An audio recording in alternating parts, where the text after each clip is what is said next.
Okay.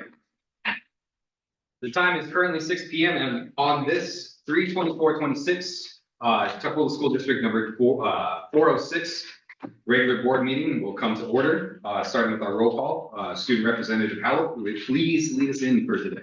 Hello, my name is Aiden Halleck. I am a senior student representative to the board of directors. Arden Russell, the sophomore student representative. Hey everyone, my name is Ara Papian. I'm the Tuckahoe District Director number 3. And my name is Greg Sherlock, District Director number 2. My name is Mitch Forehand, District Director number 1. Dr. Constance Pedrosa, Superintendent. Dave Larson, District Director 5. Welcome to all of our guests that are in attendance, both online and in person. I appreciate you taking time out of your day to come to our meeting. If we could be led into the land and labor acknowledgement, Director Larson, if you would. We in the Tuckahoe School District acknowledge that the land where we teach, collaborate, learn, and play is the traditional land of the first people of the Seattle, the Duwamish, and Mikisew people past and present. In honor of gratitude, the land itself and the Duwamish and Mikisew tribes. As a public school district, we have a responsibility for the stewardship of this land. We strive to work alongside the Duwamish and Mikisew people who have been living and working here since time immemorial. We further acknowledge that the burden of environmental exploitation and systemic injustice falls upon the labor of Black and brown bodies in the building of this country and its institutions. We remember that Black and brown people were born and died working this land against their will for generations. We also acknowledge the continued contribution of the labor of survivors over the centuries to today of all immigrant labor, including voluntary, involuntary, trafficked, forced, and undocumented peoples in the building of what we refer to as the United States. As a school district leadership, we pledge to recognize and work against systems that have been historically and currently enforced and create inequities among the people we serve. Thank you. I'd like to acknowledge that Director Proctor's online. Perfect. Director Proctor, if you would voice your attendance.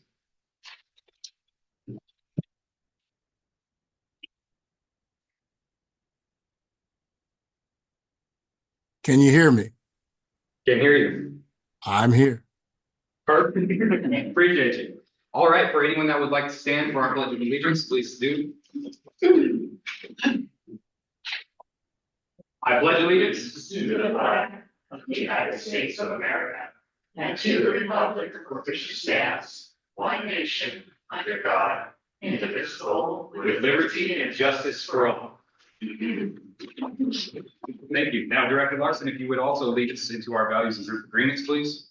You don't have to read the entirety of it, but please. Yeah, just to the top, the main words: transparency, courage, righteousness, curiosity, and respect and center humanity. Perfect. And we want to move forward with that in mind as we go through these meetings. I'm going to take a point of privilege right now, so I'm going to read a little something. Before we begin, I want to make sure that I address something. I will be enforcing more Robert's Rules of Orders. As you guys can see, we have made a little bit of changes moving forward. Even if we are enforcing more of these rules, I don't want us, or I don't want any of us to forget the oppression that has been done using these rules. My intention behind this rigid enforcement is not to enforce oppression, but help us all come together in celebration of all of the amazing cultures that represent themselves at this school district. Thanks to the experience that I've had in the school district, I recognize the privilege of myself and the majority of our white male board. So in the spirit of that, and upon reflection of our previous work session, I want to apologize to our students, to our guests, and to our community. Sorry, I'm losing track of myself here. On behalf of the board for not embodying a productive, calm, and safe environment during our meetings so far. Especially to Aiden, moving forward, I want to take steps to prevent that type of hostile environment discussions again.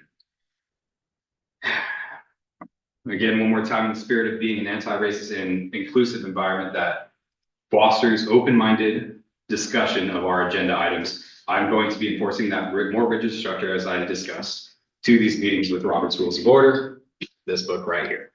This is the 12th edition, and that will be our guide.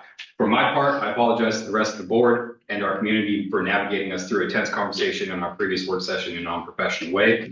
I am still learning my role, Knowing that tense conversations will come up again, the chair cannot allow for uncivilized debate or excessive information that isn't submitted prior to our agendas. I know we will have amendments, but I want to limit the amount of times we talk over each other as well. I do not feel that we embody the safe and concise environment we want to promote as per our established goals, policies, and our Robert's rules. So moving forward, I will be enforcing the importance of motions and calm communication for all members of the board. I want to remind everyone that we are still here to encourage a more casual, fun environment that allows for the victories of our scholars and our school teams to shine over our personal agendas. Having said that, we still need to make sure that we're having a productive meeting. The thing I'm most apologetic for on a personal level is the fact that I too lost my composure and allowed myself to hit the gavel too hard. So apologies to Superintendent Dr. Petroza and Director Sherlock, as they were closest to me for that, and it was probably jarring. Constantly apologies for your making your ears ring.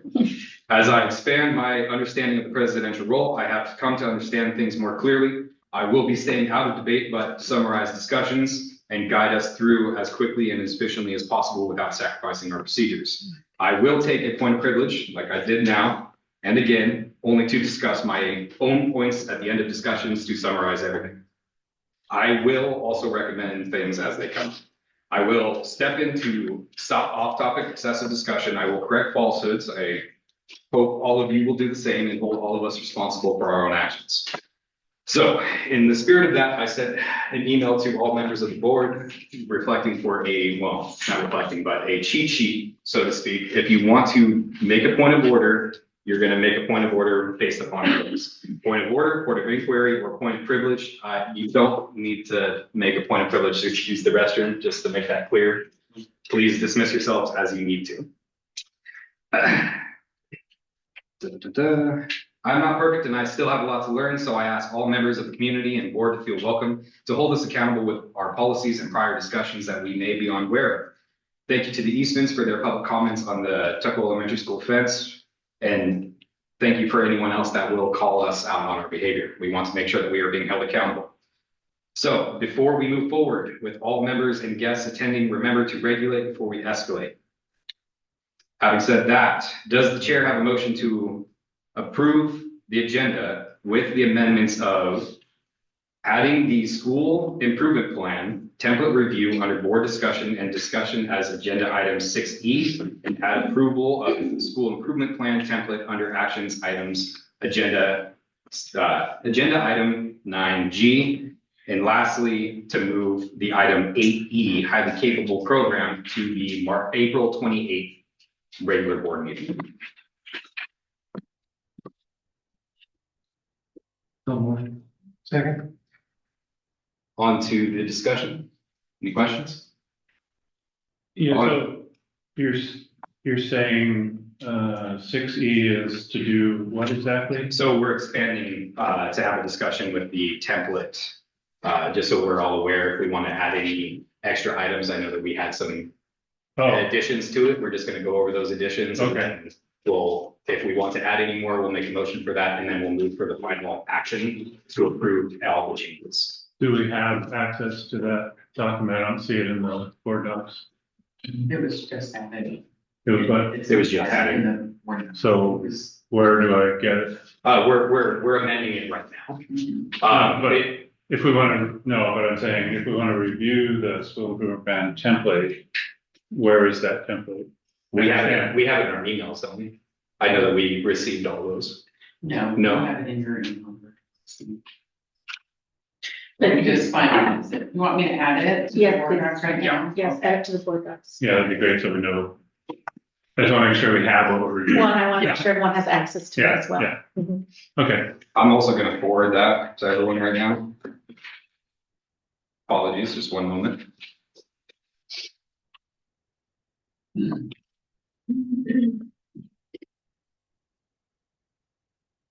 Okay, that SIP report template should be coming to everyone now.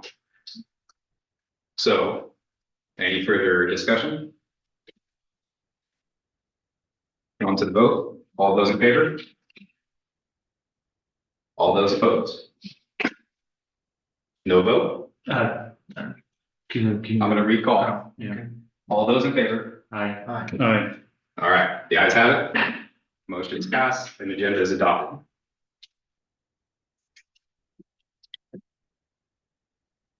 Okay, so with that approval, we will move into public comment. There are quite a few. I don't know how many do you have for public comment?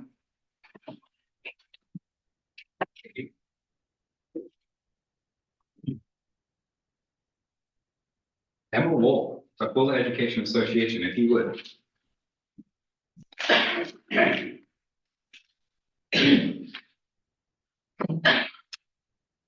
My name is Emma Wool, and I am the Secretary of Tukwila Education Association, and I am speaking on behalf of TEA's Executive Board and Representative Council. During the most recent board work session, Director Sherlock stated, "Of course, all of us don't want to see any students acting out because they're losing educational opportunities." Others present at the meeting quickly pointed out that it is the responsibility of the adults in the room to set the tone for a positive classroom culture. This is doubly true for a board director, whose job is to set the culture of an entire district. It is clear that Director Sherlock's tone across several board meetings has done significant damage to the culture of this body. At that same meeting, in response to Dr. Pedrosa's request for input from the student representatives, Student Representative Halleck gave a thoughtful response explaining the limitations of some data that regularly gets presented to the board. Director Sherlock's response to that feedback was condescending and unnecessary, essentially boiling down to "you'll understand when you're older." Later in the meeting, he doubled down on those ageist comments. As that meeting progressed, Director Sherlock accused one member on the board of throwing the gavel at him and criticized another board member's family member. We wish to remind the board of its own civility policy. The board of directors commits the district in its entirety to the core values of mutual respect for each person, regardless of individual differences or characteristics. Repeatedly signaling to somebody serving as your colleague, someone who has more experience than you do in the position, that they are young and inexperienced, shows a profound lack of respect. As educators, labor leaders, administrators, and we would hope as elected representatives, our role is to support our students and to ensure that they don't lose out on valuable educational opportunities. That mission should guide our actions and our board's agenda, and it must be at the heart of how we communicate. If a representative of the board cannot demonstrate that basic mission in the publicly recorded proceedings of this district, then he has no business serving as its leader. Thank you. Thank you. Kate Crowley, if you would.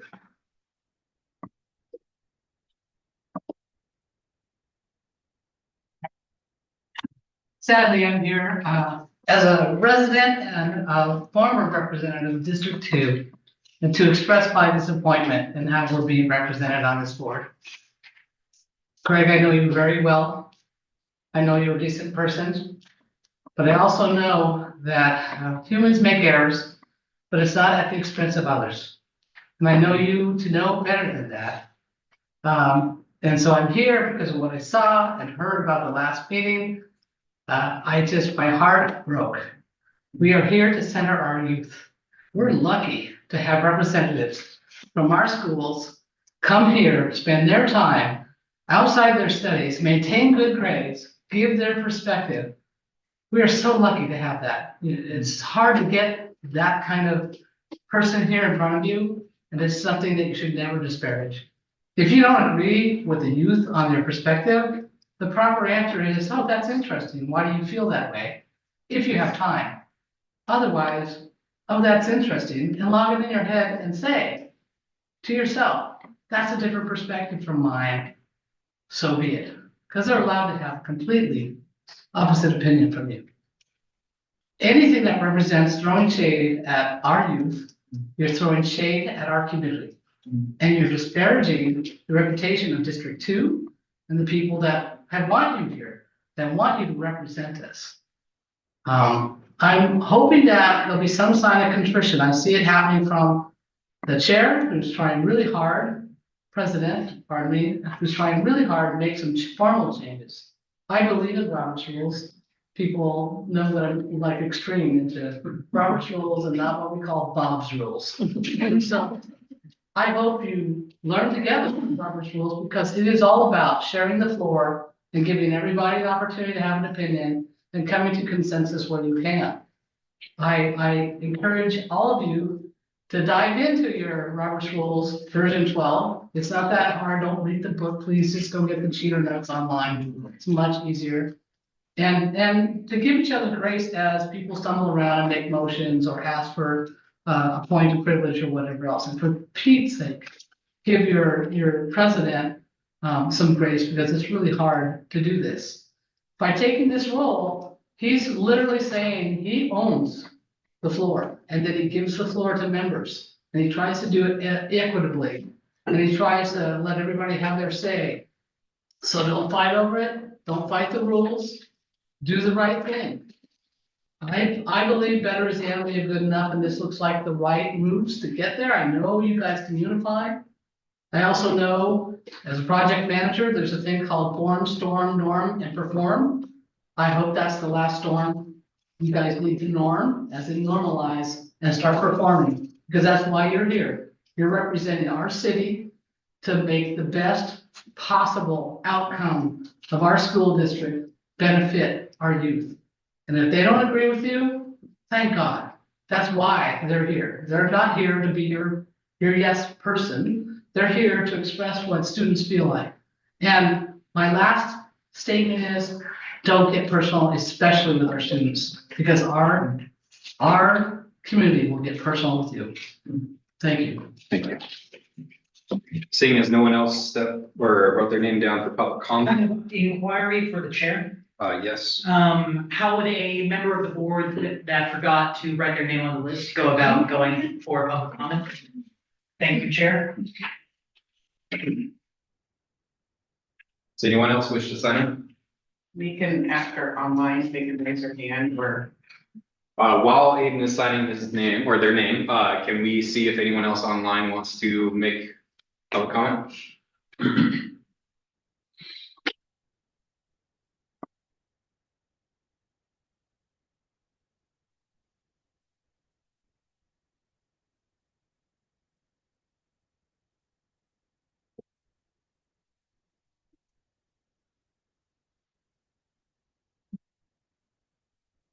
Aiden Halleck?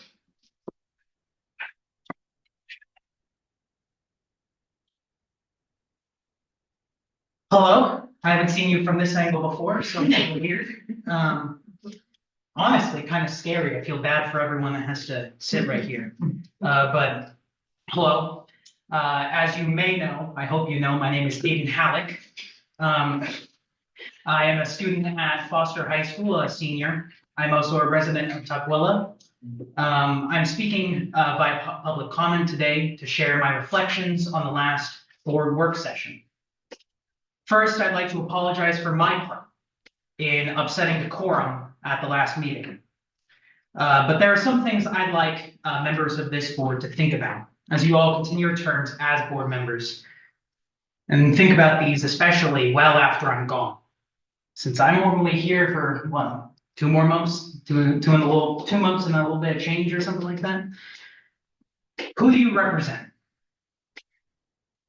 That is a question I want you all to ask yourselves. What brought you all here to become members of this body? Well, I believe you all represent the people of Tukwila and represent our voice when it comes to educational decisions. You don't represent certain types of people in Tukwila. You don't represent any political party or any ideology. This is a nonpartisan office. Your sole duty is to find the best way forward with the scholars of Tukwila School District. Yes, with the scholars and not for the scholars. This board must treat their student representatives with the respect they deserve. They are full members of this board and shall be treated as such. If I am talked down to and treated like a kid sometimes, when I am the most outspoken of the student representatives, I can't imagine how other representatives will feel or how students who may find themselves entering this board may feel. One more thing I will say before I take my seat. The Tukwila School District is one of the most diverse school districts in this nation. People come from all over the globe to this district. This is not a place for people to be learning on the job about racism and about the racist ideas that have built our educational system.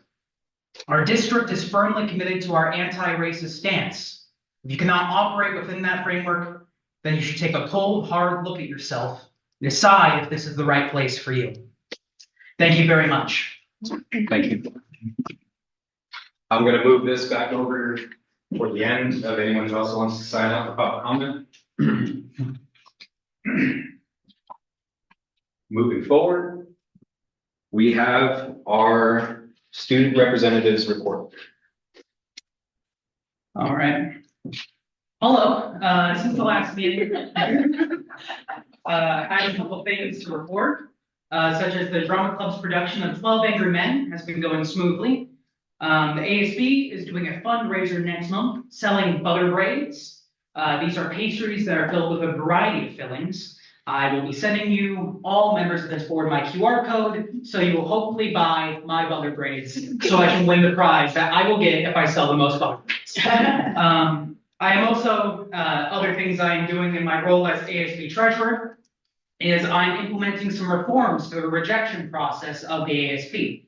We've had some questions from different student organizations about what to do if their paperwork is rejected. And in my role as treasurer, I'm implementing 2 reforms that I believe will make it a lot smoother for clubs to be able to get through their rejection process. One, that will be implementing a rejection form that will be submitted to a club when their form is rejected. That will list all of the reasons for the rejection clearly and concisely, and how to amend those changes so it could be passed at a later date. I will also be implementing an appeal system where clubs that if their form is rejected, they can appeal it and have it seen before the next ASB meeting within 1 week of them submitting their appeal form. This will allow our scholars who are involved in clubs that may be just getting the handle on how ASB finance law works and how to submit forms, give them a little bit more leeway, a little bit more room to learn through this process. I believe you me, it took me a long time to figure out everything about ASB finance law myself. Since the last meeting, I have also attended the Gates Foundation Educational Roundtable. And I have a lot of things I will share with Dr. Pedroza that will be later informed to all of you. But one takeaway I had from that meeting is, and hold your breath because I don't say this often, there were some pretty good AI tools. And I say that with all the weight it deserves because you will not hear me saying this very often. That I think could greatly help Tukwila School District.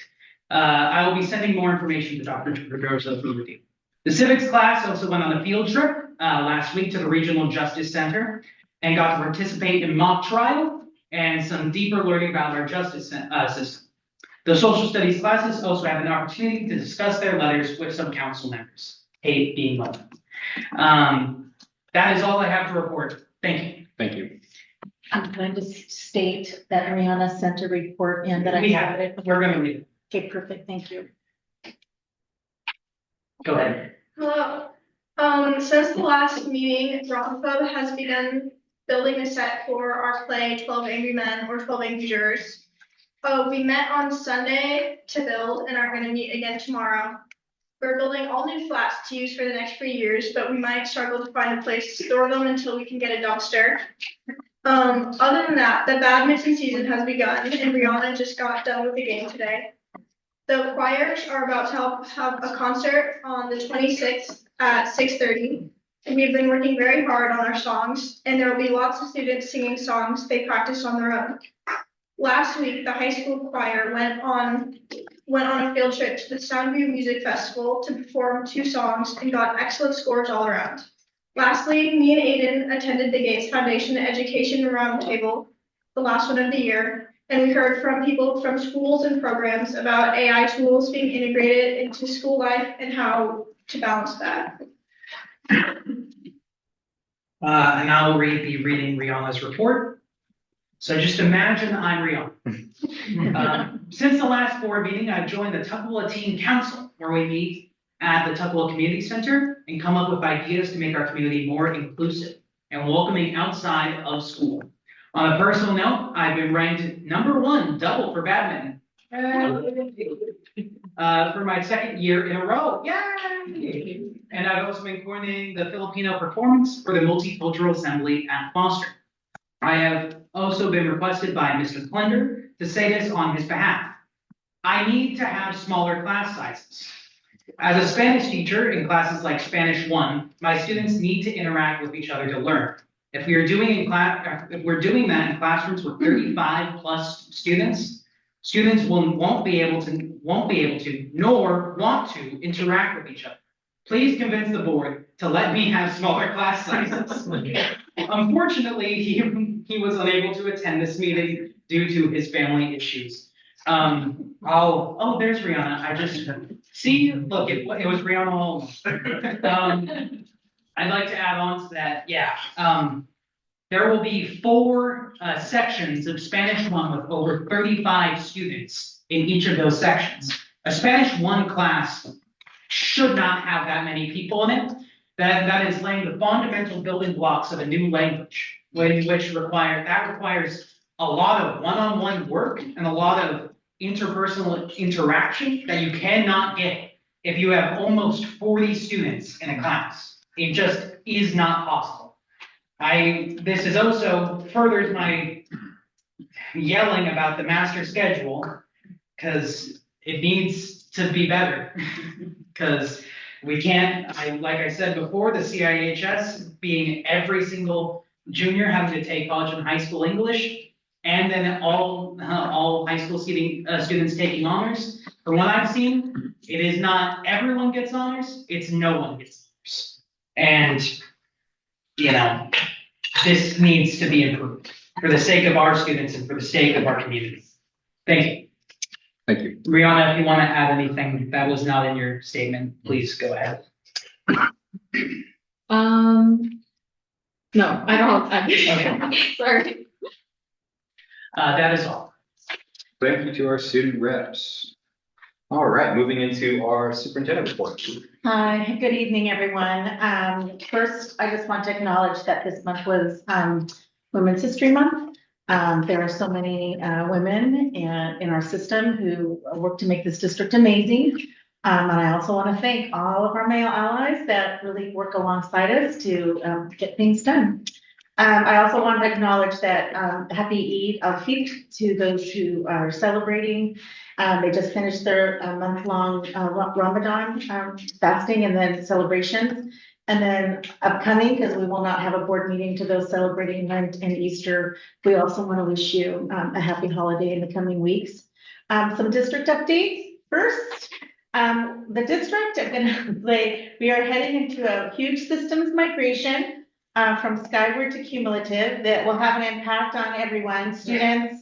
It's going to have impact on staff, parents, on and on. By mid-April, we will all see the light in all of that, I hope. But first, I want to personally thank Amy Fleming, Sylvia Dickus Mora, and Theron Hayes for their initial planning and leadership of this work. So I want to thank you very much.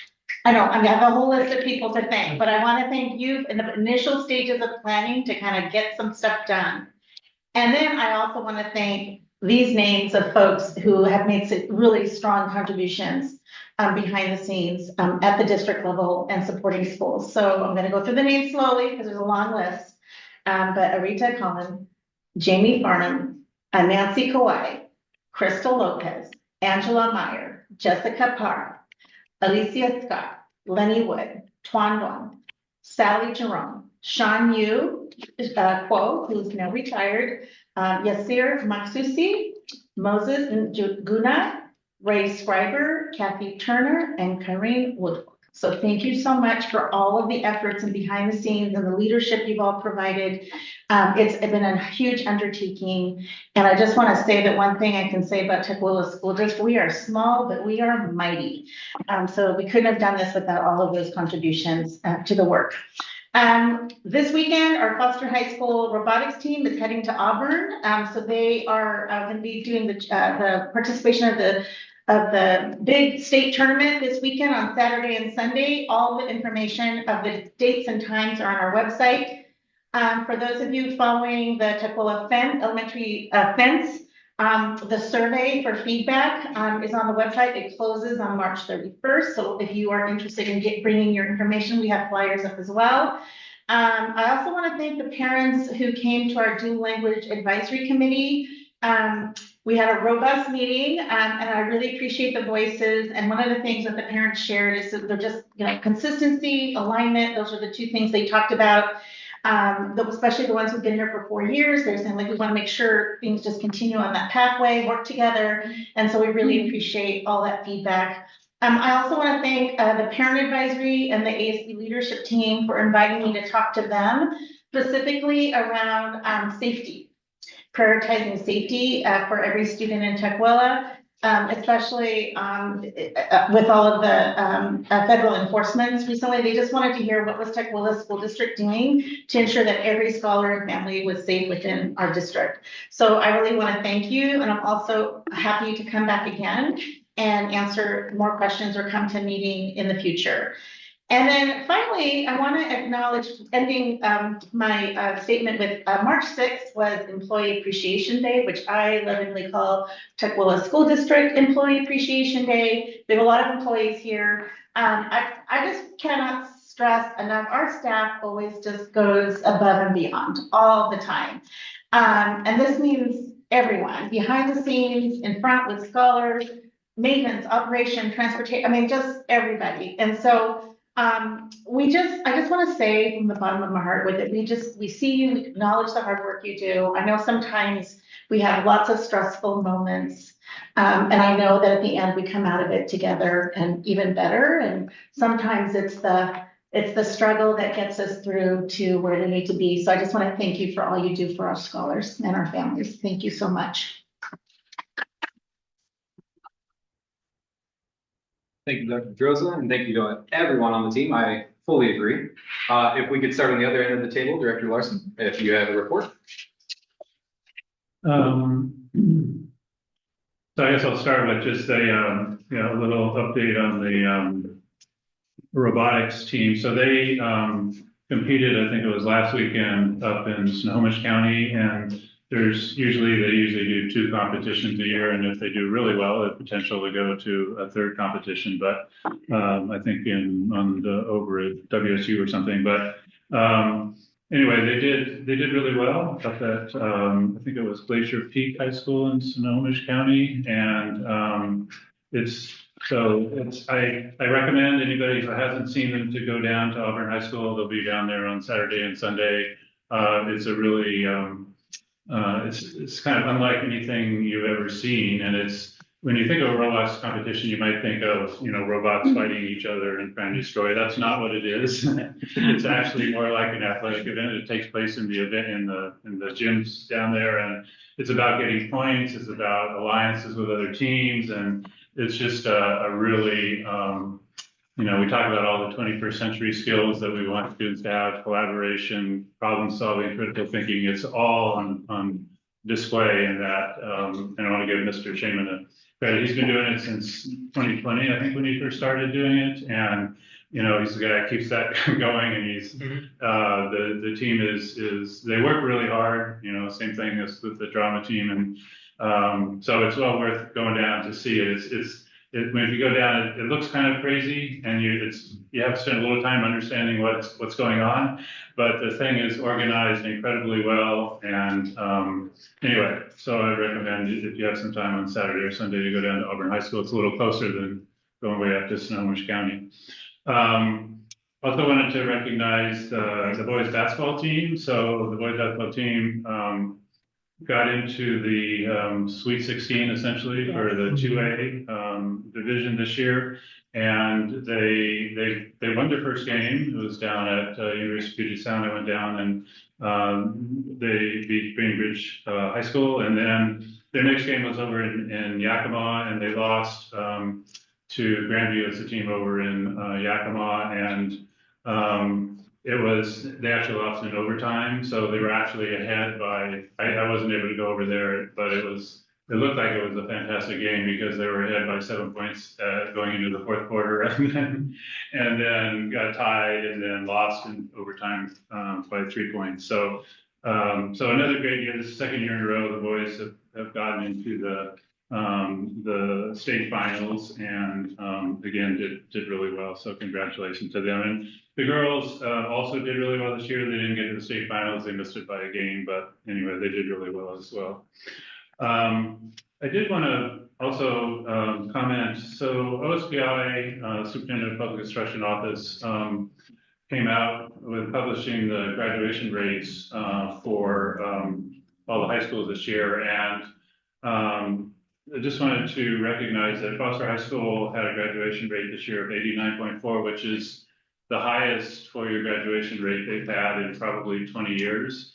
If you look at going back in their history, back in 2014, it was at 55%, and every year they've been going up and up and up and up and up. And so now they're actually one of the best, have one of the highest graduation rates in South King County. Of the 25 high schools in South King County, there's only two, I think one in Federal Way and one in Auburn, that have a slightly higher graduation rate. So, you know, they're one of the highest graduation rates in the area. And, you know, when you combine that with the fact that their FAFSA rate, so FAFSA is the application process for getting post-secondary money to go to, whether you want to go to a 4-year or a 2-year process.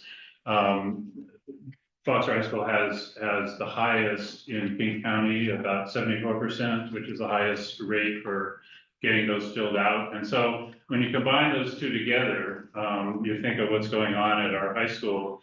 They're graduating students at a really high rate, and they're also getting them, you know, the application to go on to their next educational experience, and at the rate that's highest in the area. So that says a whole lot about the quality of what's going on at Foster High School and what they're doing for the students that graduate from there. So just wanted to celebrate that. And a couple of other things that on the graduation rate I always follow is the graduation rate for our McKinney-Vento students experiencing homelessness. And again, Foster has been for years one of the highest in the area, and that actually highest in the state. And again, it's one of the highest in the state. And that's that's a kind of says good things about our whole community, because in this community we have, you know, the churches that support our students experiencing homelessness. So we have Stillwaters, which is the local group which provides food and so forth to them.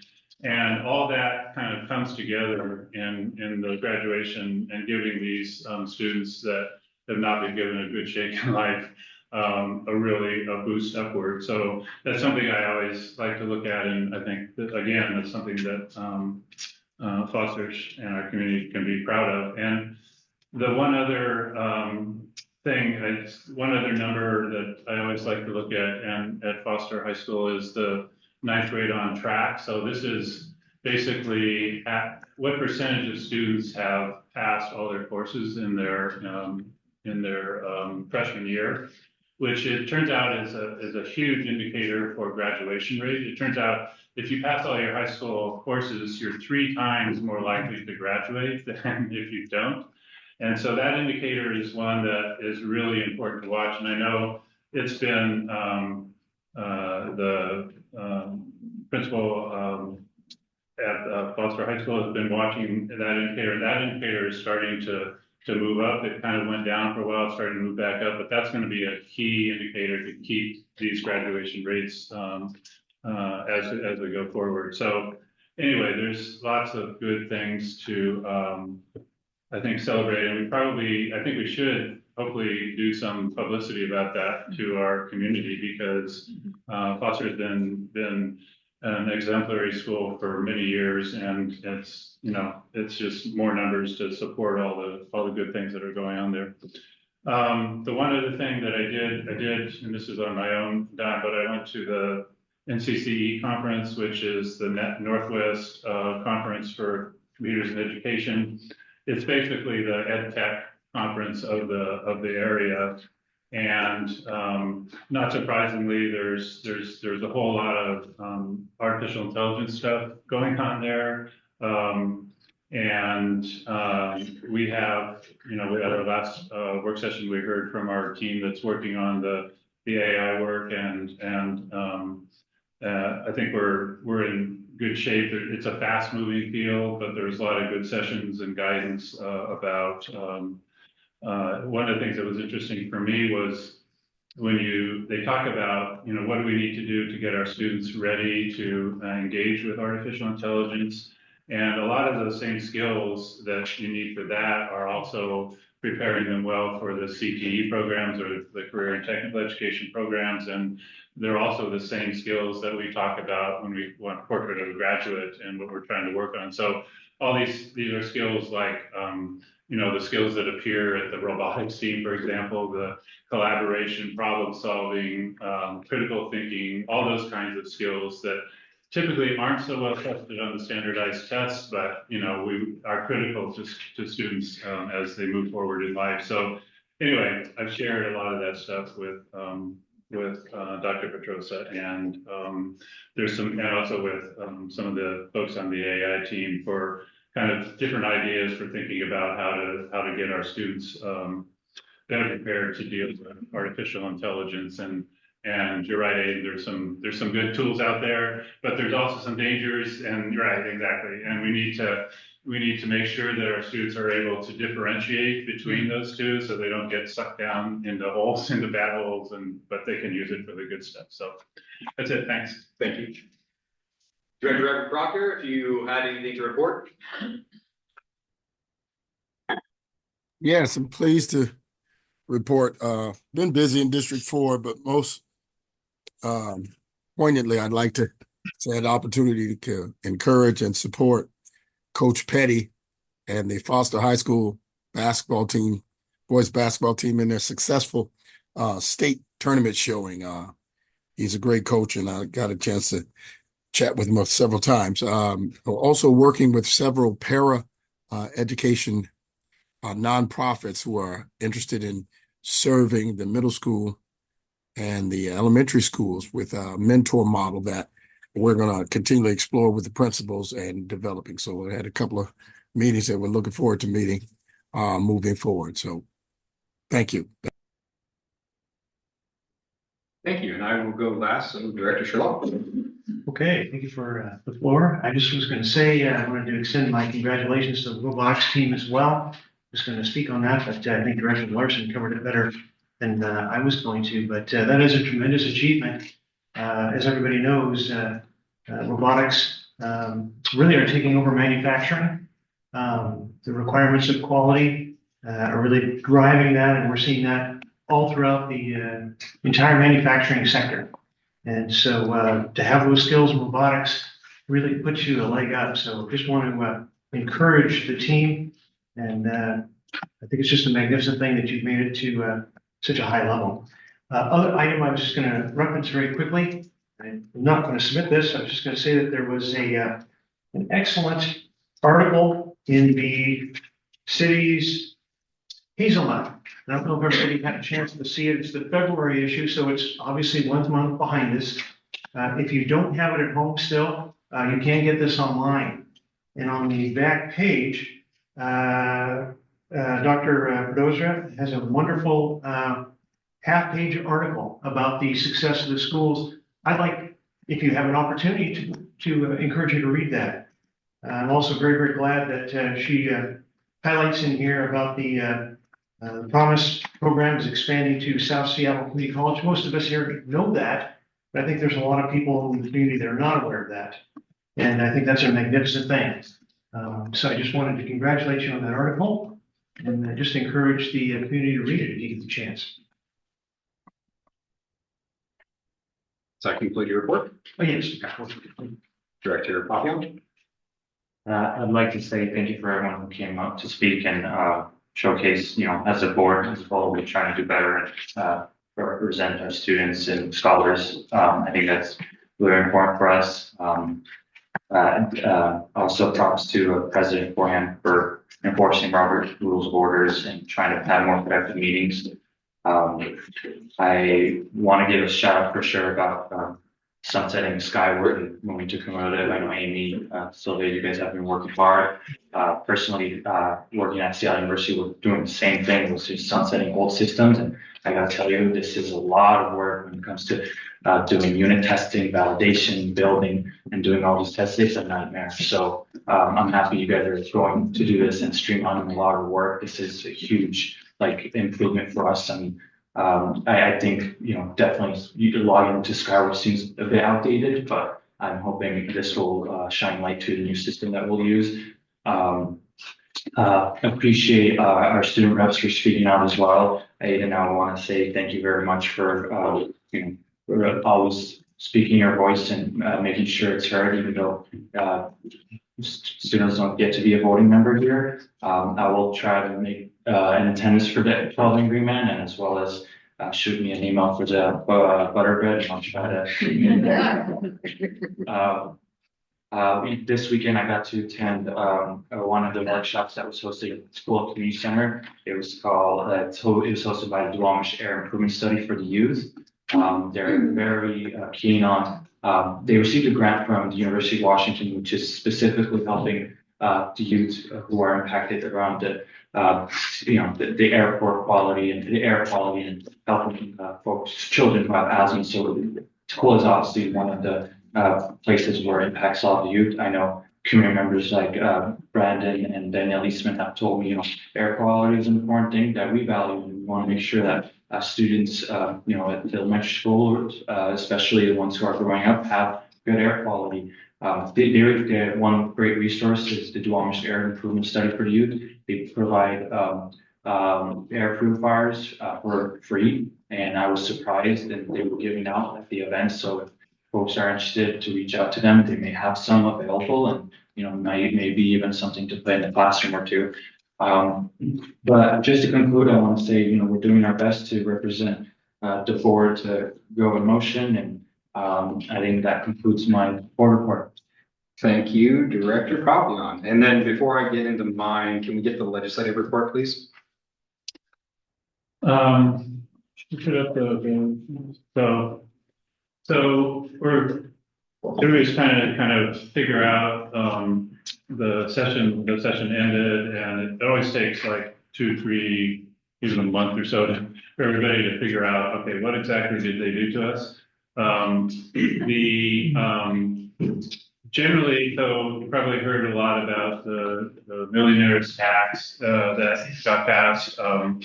It included in that bill, it's interesting how they include things in bills that you wouldn't necessarily think are there, is the exemption of schools from retail sales tax for services. So that was, those of you who may not know, that was something that the legislature did, they claimed by accident last time, was start charging schools for services that we need for example, typically supporting special education students.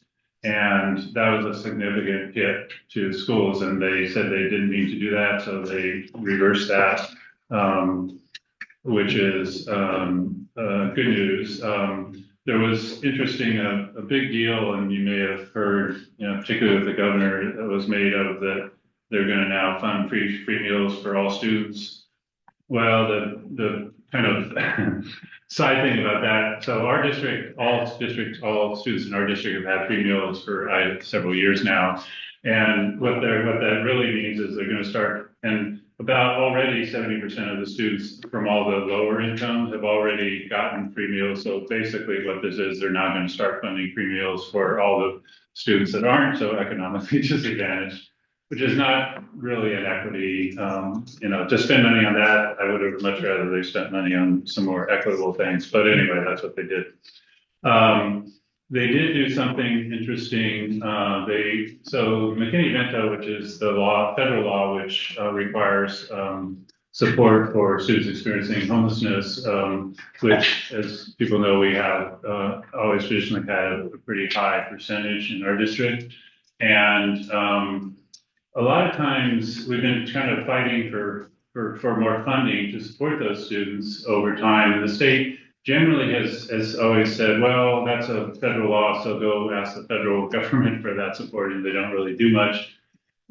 This particular bill, this 2594 that they did this year, is actually putting all those provisions that are in the federal law into state law, which is, I think, a good thing over time. The bad news is they didn't give us any more money to do it. And so that's going to be that's on my list for kind of future advocacy with the legislature. I'm glad they did that, but they need to follow it up with some money to support those students. There were a couple bills that were kind of those next two prohibited masks and warrants for immigration enforcement. They, to try and pull down a little bit what the federal government is doing on immigration enforcement. And then another one that turns out to not be good, and we're still, I think, figuring out how this one they've changed our depreciation schedule for buses. In other words, they basically took some money out of our transportation funding and said, well, maybe give it to you a little more later. So, this is a hit, I think, because older buses cost more to maintain, and so therefore, it's going to cost us more in the long run. And I guess we still have to figure out how much that's going to impact us. That will be an offset to maybe the money that we might have gotten from the getting the sales tax taken off some of our services. And then one of the things they did a bunch of things in their supplemental budget. One of them they decreased support for Running Start, and yeah, I don't know, Rand, if you're supposed to have that one. What they did, and it took me a while to figure out, they basically, if you're planning to take Running Start in summer school, then you used to be able to get it funded at about 10 credits, and now it's going to be down to 5 credits. And so you need to, I don't know, are you planning to do it in summer school? Okay, so it's not going to affect you. That's the good news. But anyway, that's a reduction. They claim they're going to put that back when they get some more money. But anyway, I'm glad it's not hopefully it's not affecting any of our students. They did add some money, which I think this is going to be grant money, and I think it will be behoove us to go look and see if we can get some of this. They did add a $1.2 million for homeless student support programs, which previously only went to community organizations, but are now apparently it's opened up to school districts. So that's one for us to just keep an eye on and see if we can get some grant. That's a grant money thing. They put this tiny increase for their MSOC, which is material supply and operating costs of 2.6. We know our insurance rates are going up at like 20%. So, this is a pittance. That's not even keeping close to what we want. And so, I did, let's see, there was another one that I actually just heard about today, and this is going to be for special education. Oh yeah, I don't know. Have you heard about this one? 2550, oh yeah, sorry, there you go. Looking in the wrong place, 2557. They've shrunk the amount, oh, you know about that one. So they shrunk the amount of time that we have to report, give students at special education reports about what's going on in Saratoga, which is a good idea, except that they didn't give us any more money to do it.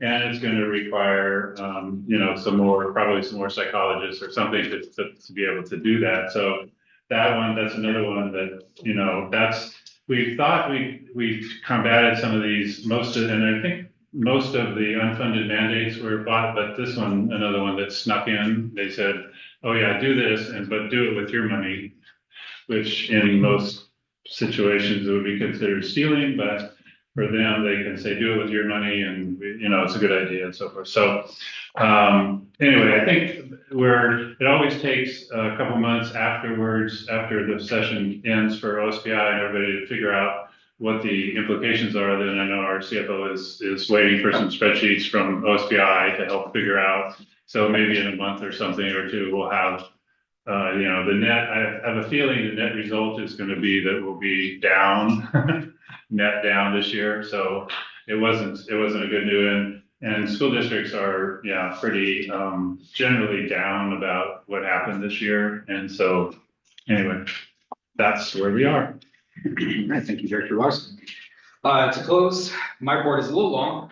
I have met with a lot of the community members. I have, well, since last time that we were here, and have been to a lot of events for current and upcoming public service members as well. I'm doing this to help expand our school district's name and maybe start looking for anyone that can actually start helping us secure more funding. But for our own needs specifically. I have met with some of you one-on-one, Director Reverend Proctor and Director Sherlock. I still need to get with both of you guys for one-on-one. Virtual always works. Reverend Proctor, I will reach out to your assistant. I know that was mentioned last time that we talked. I have definitely gotten more well-versed with our scholars, programs, committees, and events these last few months, but I still have a lot to learn. I will be having my first school visit to CV, or Cascade View, on the 31st of August. We will hopefully be able to get out to more of our schools, and I call on for all of us to start looking into forming committees and really getting each of us onto the adopt a school policy, which to cite that is 1245. That basically entails that we all pick a school, and that is our designated school to go visit and make sure that we're staying on top of. I saw that we also got some amazing letters from our students addressing their concerns in the city as well from our civics class from, can I say names? Yes. For Gamboa's civics class, and I suggest that all of you do kind of look through those. I do want to get to the point where we start acknowledging these civic letters and anyone that wants to engage as scholars, so we actually start moving more interest towards our reps. Otherwise, I've obviously made a lot of changes today and will continue doing so as I learn more about all of these rules that come along with our public service rules. If you couldn't tell, I'm moving us in a little bit more of a rigid structure, so apologies to anyone who might find this a little intimidating. I still want to promote a more fun, happy, we're here to handle a lot of problems, but we are also here to build our own community and start coming together as a whole. So not to throw us off too much from the agenda, I just wanted to get those points. And that will close mine as we go into our next section, which is the consent agenda. Does the chair have a motion to approve the consent agenda as written? So moved. Seconded. All right, on to discussion. Questions? All those in favor? Aye. Ayes have it. Consent agenda is adopted. All right. So moving into board business and board discussions. Before I get into that, did we have anything that we needed to address first for the SIPs? Is this where we added it? Okay. All right, so anything particular on the board business that we have current that we need to address? So just looking at the, we have one in there for AI policy. I think we can remove that one because that one's been dealt with. Mm-hmm. Is that a motion? Oh, you want to do it that way? Okay, so I move that we remove the AI policy line item from the board business spreadsheet. Do we have a second? Second. All those, or on the discussion, any questions? All those in favor? Aye. Ayes have it. That will be removed. Anything else that we want to adjust? I did see, and I wanted to check in with our water and air quality. I saw that we had a check-in for you, Dr. Pedrosa. Is there anything else with you that? We, a quick update for everyone. Me and myself and Director Cardenas, we're working with the University of Washington. They have helped us with our original policy. We just did a meeting, William, say about a month ago, where we reviewed procedures. We didn't finish that work, so we have another meeting coming up to continue the discussion on procedures and some type of pilot that we're working on. And once those procedures are drafted, then we'll send them to the board for review. Those are superintendent procedures, so those don't have to go through an approval process, but they do have to be we'll just send them for awareness, because I know Director Larson's been one of the ones working on some of those, that environmental policy for quite a while. So I just want to make sure that we get that in front of the board, but we have a second meeting. We're currently in the process of scheduling and getting that in place so everyone can be there, but we will hopefully have something in place definitely before the end of the year to launch for next fall. Perfect. I just want to give Mr. Camacho credit because he bought that, the professor from the University of Washington Thank you. originally, and which I got the ideas from, so. It eventually gets done. Only with a village. There was a couple other things. I will kind of talk to each individual just as things come up, like the PBIS information and cabinet data, just because we're unaware and kind of newer as the board. But if there's nothing else in particular, I know the SIP plans we wanted to discuss. But should we take that to the next agenda item before we do? Point of information for the chair. Chair recognizes Student Director Howell. Or Student Representative The Howell. chair must restate the motion after the second. That is proper procedure for Robert's Rules of Order, second, 12th edition. Thank you. Well, could you cite which part we did not have a motion? After the second, you must restate the motion in its entirety before a debate is called. Thank you. And that is accountability. I appreciate you for that one. The student who then proceeds his time to the chair. Thank you. Official, I like it. Yeah. All right, I love Robert's Rules. and I appreciate that. So I love las reglas de Roberto.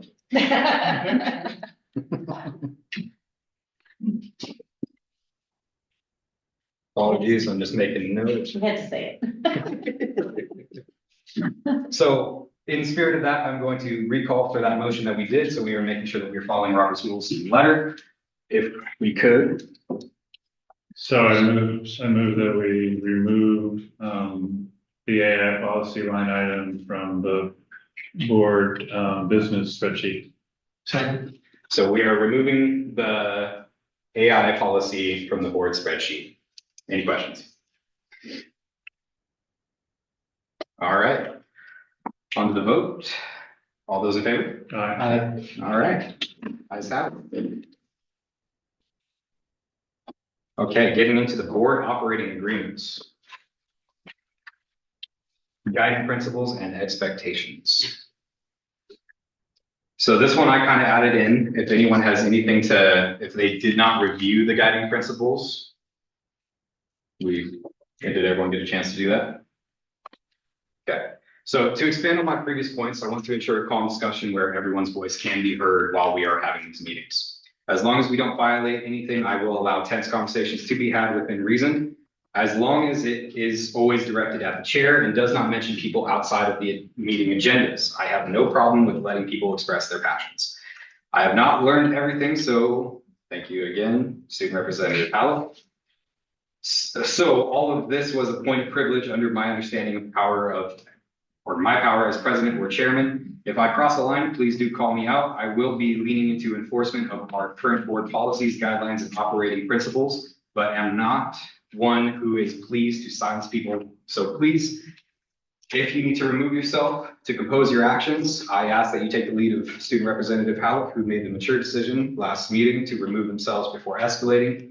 When a policy is cited, if we as a board feel the policy needs to be changed, feel free to call for it to be brought to the next agenda. I have spent my time since the last meeting informing myself of these rules based upon that book there. I did not get as far as I would like, but I will learn this book and improve myself between each meeting. I will lean on our legislative rep and the rest of you to call out points of order based on the attachment that I sent along with the email prior to this meeting. Seeing as we have yet to come together to form our own group agreements, I understand that these old group agreements is not the consensus of the current board. Still, I will be enforcing these established policies that are in place and making sure that we are an anti-racist district. We are upholding all of our current goals. I encourage each of you to continue to study our policies, guidelines, and draft your own group agreements, and feel free to cite them when applicable. Things will need to be brought to motion before we make moves, and if we continue to take action without approved board representation, the appropriate disciplinary actions will be taken. Part of addressing only the chair will be to wait until you are acknowledged by the chair before proceeding with motions, discussions, or debate. I will allow everyone on the board to speak before allowing a second comment when there is a motion on the table. If you notice, I'm going to be standing behind you so I can actually notice when anyone else wants to speak. But to ensure each member addresses only the chair. Sorry. When we are speaking, please make sure that only members are addressing the chair rather than each other. So in closing, as a final reminder, safety of everyone, but especially our student reps, will be at the top of my priority. They are full members of the board and provide a unique perspective into the climate of the high school and a deeper look into our community needs. We are here for our agenda items. We are here to ensure community voice and action happens. We are here as representatives of this beautifully vibrant and diverse community that will lead by example in these tough times as one of the top cities in the King County area. Anything to add? Okay. So if there's no questions on those guiding principles, please make sure that you keep them on hand. Same thing with any of the policies that you are unaware of. I have a few cited if we need to go over them, but make sure that we are doing our homework in the meantime between each meeting.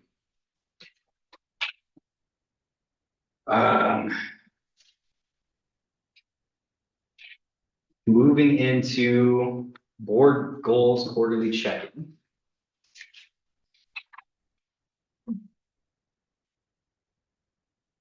If anyone has anything specific with our goals that we would like to start addressing.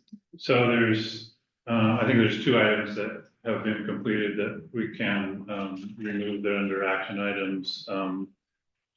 So I'll make a motion to remove the line item that says change policy 022 to require fund balance to be between, well, let's see. Actually, did we do that? Maybe we have. I think it's 6%. Sorry. We did it? I thought we talked about it, but Director Poppy, you have a point?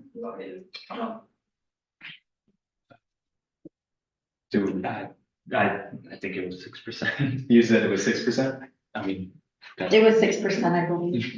Yeah. Amy, if you have clarification. oh, that's right. We decided to just leave it alone, so we decided. And so I think, yeah, so I think we can remove. So I'll make a motion to remove the change policies 6022 because we decided not to do that. We're just going to leave it alone. Yes. I don't know. Do you want? I have another one. Do you want me to do it separately or? Yeah, let's do it separately just so we're staying. Okay. Making the minutes efficient. Okay. So do we have a second? Second. Okay, on to the motion itself. This was to remove the line item change policy 6022 from the board goals. Questions? Yeah. Question, now, when we're removing it from the goals, do we need to consider putting it in for ensuing years? I mean, is this something that goes on year after year after year? Because I think that's probably a good goal to try and keep.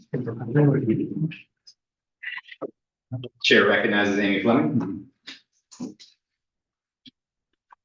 Good evening, Amy Fleming, CFO. So I just wanted to, we did a lot of work on the policy and did policy revisions. And so when the board goal was first introduced, we talked at great length about putting it in a span of a fund balance. And as we started looking at other school districts and other fund balance policies, we did not find any district that had a span. So we found districts that had anywhere between 3 and 5%. And so we really liked the 6% of revenues as the policy. And then what we did was we added additional language to that. So we added information about what the fund balance criteria meant for school districts. And then we also said that if we're below the 6% after buying the conditions, as we know that we're rebuilding our fund balance. But we also put a statement in there so that in the future, if that fund balance falls below the 6%, Superintendent Pedroza and I are required to bring a plan to the school board on how we're going to restore the fund balance back to 6%. So we put that extra language in there so that it makes us more accountable to you all to make sure that we've got a plan to make sure that we're not going under that 6%. So that's kind of some history on that fund balance policy. Perfect, thank you, Amy. Yep. Thank you. Any further discussion? Okay, just to cite one more time, motion to remove the line item change policy 6022 from our board goals. So. We're good. On to the vote. All those in favor? Aye. Aye. Ayes have it. That is to be removed. What was our second item? So the next one is the next line item below that, so it's add budget guidelines to the board handbook. And that has been done. And it's in the current, so I'll make a motion to remove the item that's, line item starts add budget guidelines in the board handbook. That's sufficient. Do we have a second? Second. All right, just to summarize, we are removing add budget guidelines to the board handbook based on it being done already. Discussion, question? All those in favor? Aye. Ayes have it. That is to be reviewed. All right. Any further discussion, Proctor?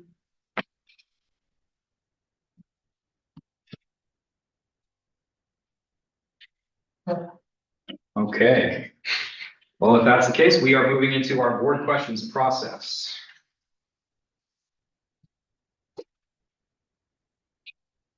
I have inquiry for the chair. The chair recognizes student representative Powell. Will students be able to submit in writing their questions as well? Or since I do not believe students have had it. I've attempted to click on it before, but it says I don't have access, and I have never attempted to get access to that doc, because I usually just ask my questions in the meeting. Will students be expected to submit their questions in writing as well?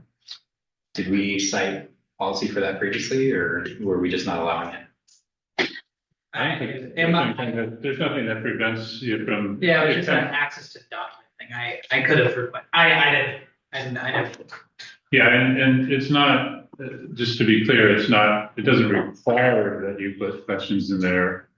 It's just, you can ask them during the meeting. It's just the intent behind putting questions in advance is if there's something that may require some research or something like that, then, give the staff a kind of a heads up, and as opposed to you wait to ask, then they may say, well, I have to do some research, and then you don't get it. So that was the point. It doesn't limit questions that you can ask, and I believe you can access that document. Okay. So to be clear, this document will not be limiting the ability of the board to ask questions during a meeting, or will it? No. Okay. No, just to summarize the page that we had here, link for submission for board questions will be provided on Friday before the meeting. Board work session process is the questions are submitted in writing before the work session. Responses, answers will be given during the work session, not in writing. Presentations process is the questions are submitted in writing before the presentation. Response answers will be given during the presentation itself. And then for the questions only section, processes to questions are submitted in writing. Answers will be given in writing and emailed to the board.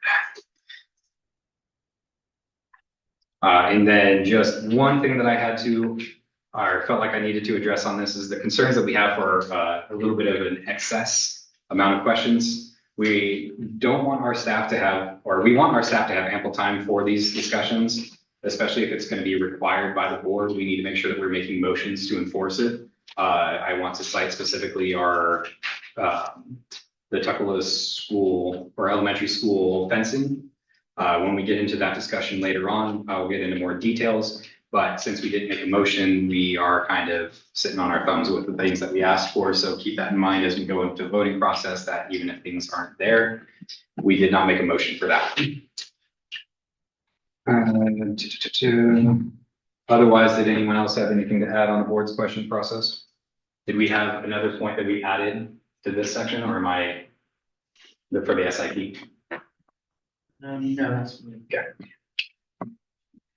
All right, so without presentations and without further discussion, I'm going to be moving us into our questions only presentation. Please keep in mind of what the process was that we just went over.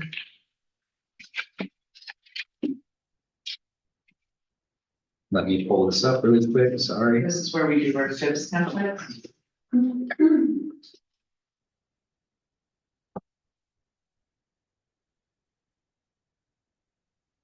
Moved my agenda and now, oh, there it is.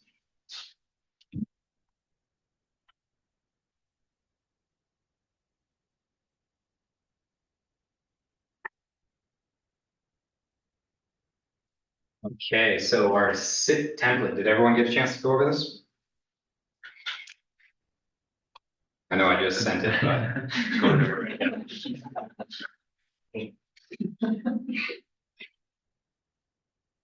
In that case, let's do this. So when we have these, we have our openers for our hero goals and our anti-racist goals, about our schools highlighting, the highlights when this is actually sent out, adding key points about your school that you and your community are proud of for a maximum of two total slides, in the spirit of making sure that our staff is actually not being overburdened by the amount of work that they're producing. This is kind of where we started to add the template, and thank you, Director Larson, for guiding us through that.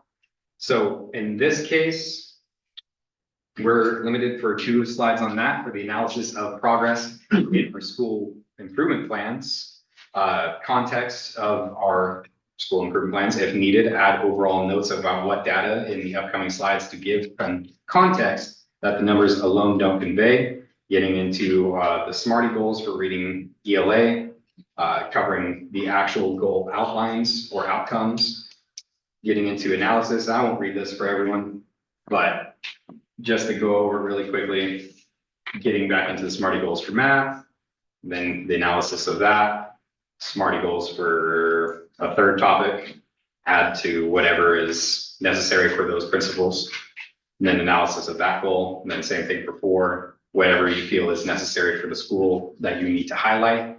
Then getting into our strengths, adding 2 to 4 strengths, especially for the students who identify as Black and African American or Hispanic, Latinx, making sure that we are promoting those demographics. Same thing for our weaknesses, the opportunities and next steps from those weaknesses, and what type of threats we have, what we learned from street data, and then questions. Did we feel like we had anything that we needed to add? No? Okay. Well, if that's the case, we can send that into a motion. If we have a motion to approve the template as written. I thought you were gonna do the motion under action items. Oh, my bad. Thank you for calling that out. We will go into that, and once we get to our action items. Is that closing our discussion, or was that getting into, okay. So that does close our discussions. Now we get into the questions only presentation. Apologies.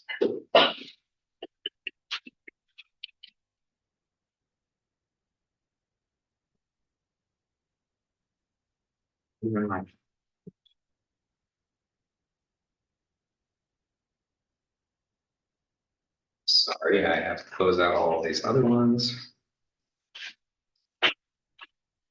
Okay, Superintendent Student Advisory Board by Naomi, Director of Communications, Equity, and Engagement.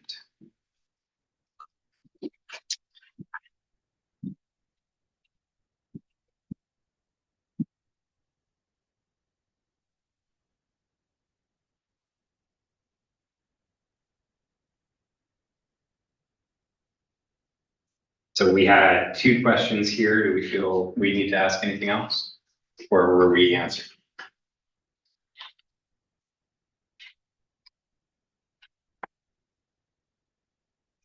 I guess I was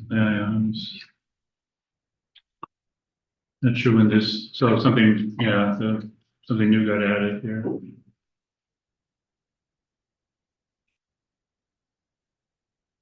Maybe I can just make a comment.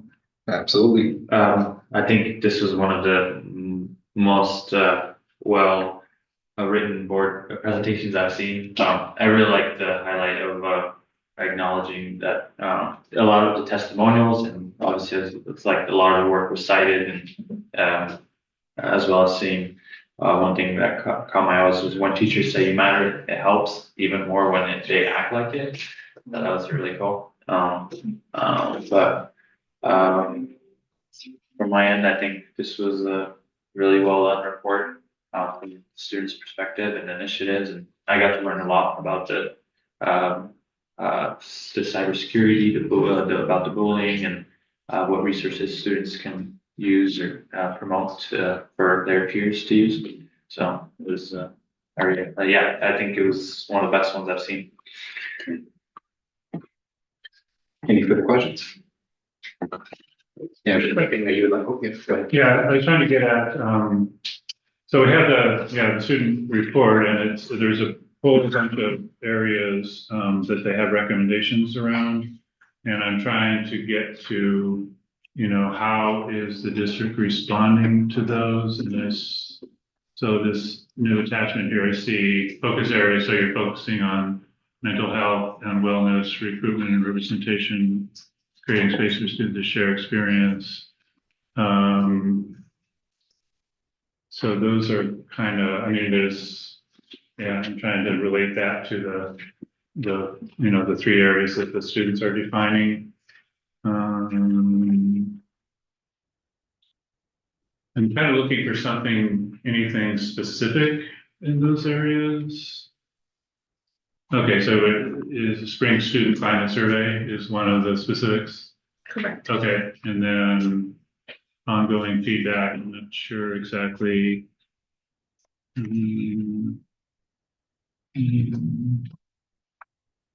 Yeah, I guess I was looking for a little more focus on, some of these things like they've got the increased visibility of emotional safety tools like Hear Me Walk.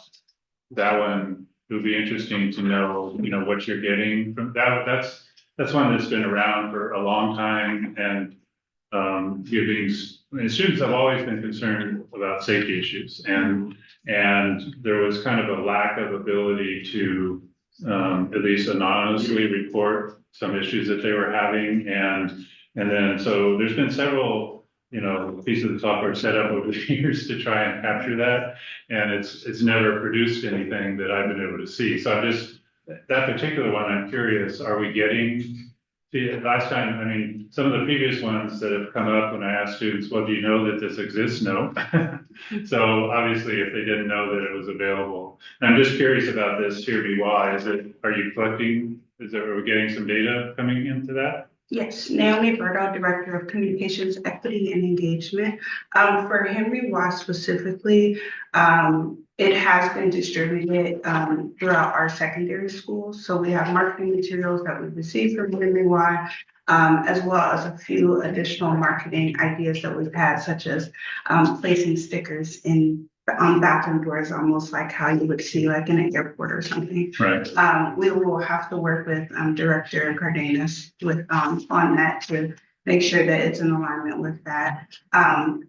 So I don't particularly have administrative access to that data, but that is data that I will partner with Director Mung to receive and report out. So she's nodding her head right there. And so there is some data coming in or?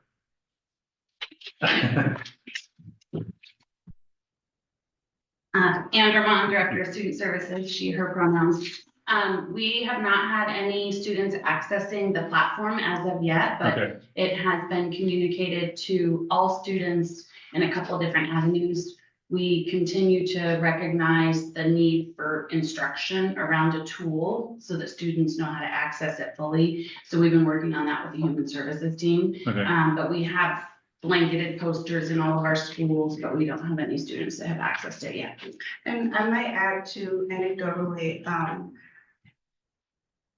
majority of the relationships and safety elements that students arise, they go directly to trusted adults. Right, which is great. Yeah, right. So preferred actually. Absolutely. So if you'll see on slide 7, it specifically talks about the recommendations from the report informing school improvement plans. So our student directors presented to all staff kickoff, which has happened for the past couple of years, to inform our staff members, and it was a requirement for it to be reviewed in building leadership teams when the initiation of editing the school improvement plans happened at the beginning of that academic year. I guess at some point, I don't know, the student advisory, do they meet on a regular basis? I would say that they do not meet as much as they should. It has been, there has been a lot of personal issues with, members of that committee and, personal health, things that have prevented the board from meeting for, quite some time. I believe that, in the next couple of months and in the following year, it should improve greatly.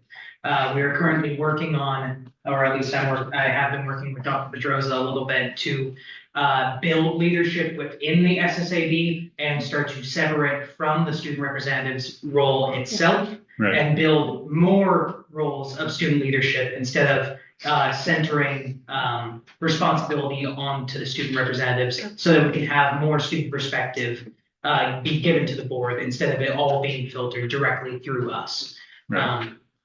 Thank you. Thank you. Okay, so it sounds like this all is definitely a work in progress. Sure. Yeah, because that's ultimately what I'm looking for is input from the students about how this all is going for them and what the district is doing to help facilitate that whole process. So, okay.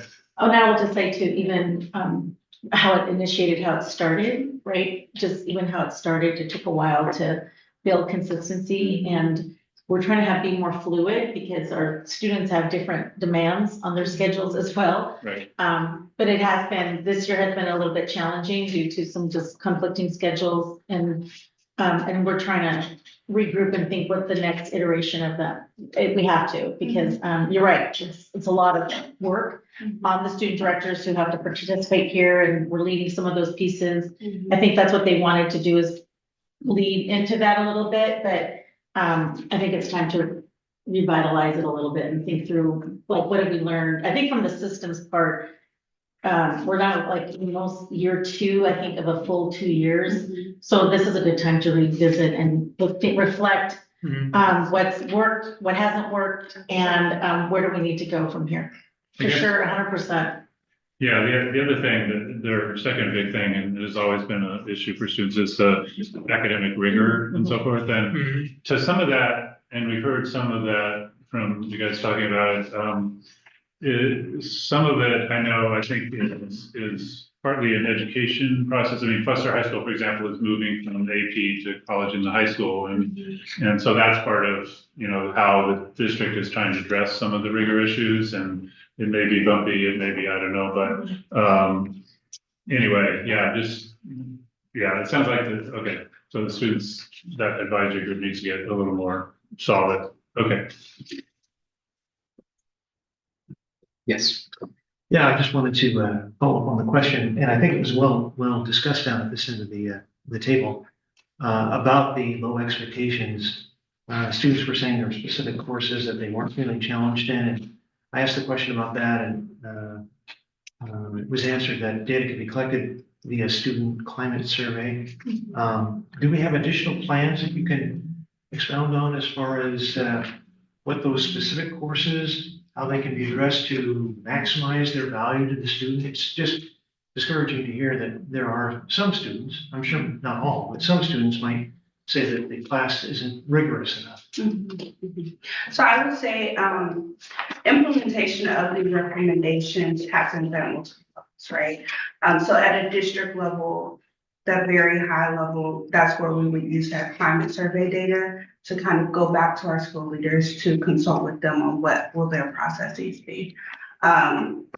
So then going down to the school level, that's where building leadership teams would then take action according to the recommendations. So a lot of that is, once again, in so conversations that happen at the school level.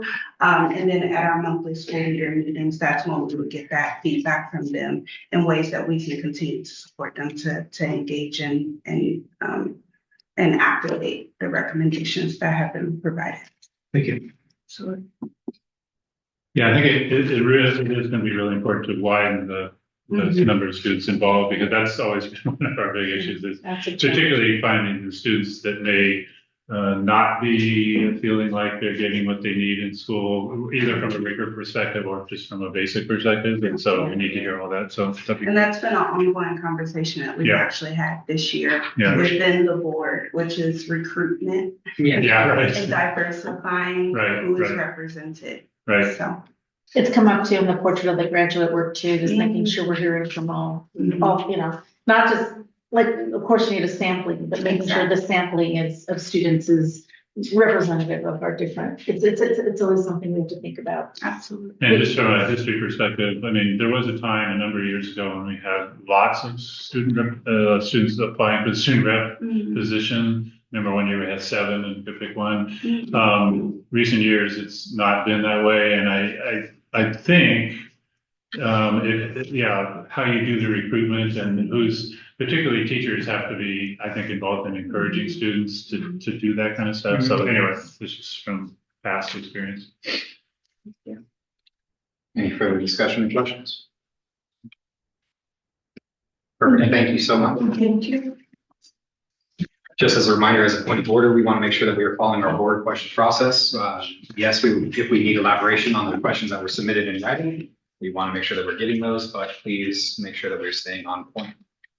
So getting into our next discussion, 26-27 budget update with Amy Fleming. Who, by the way, will add it to the birthday. Get you another slide. Look at that. I just want to acknowledge that if you're on her birthday, that's commitment. I'm a little salty, but.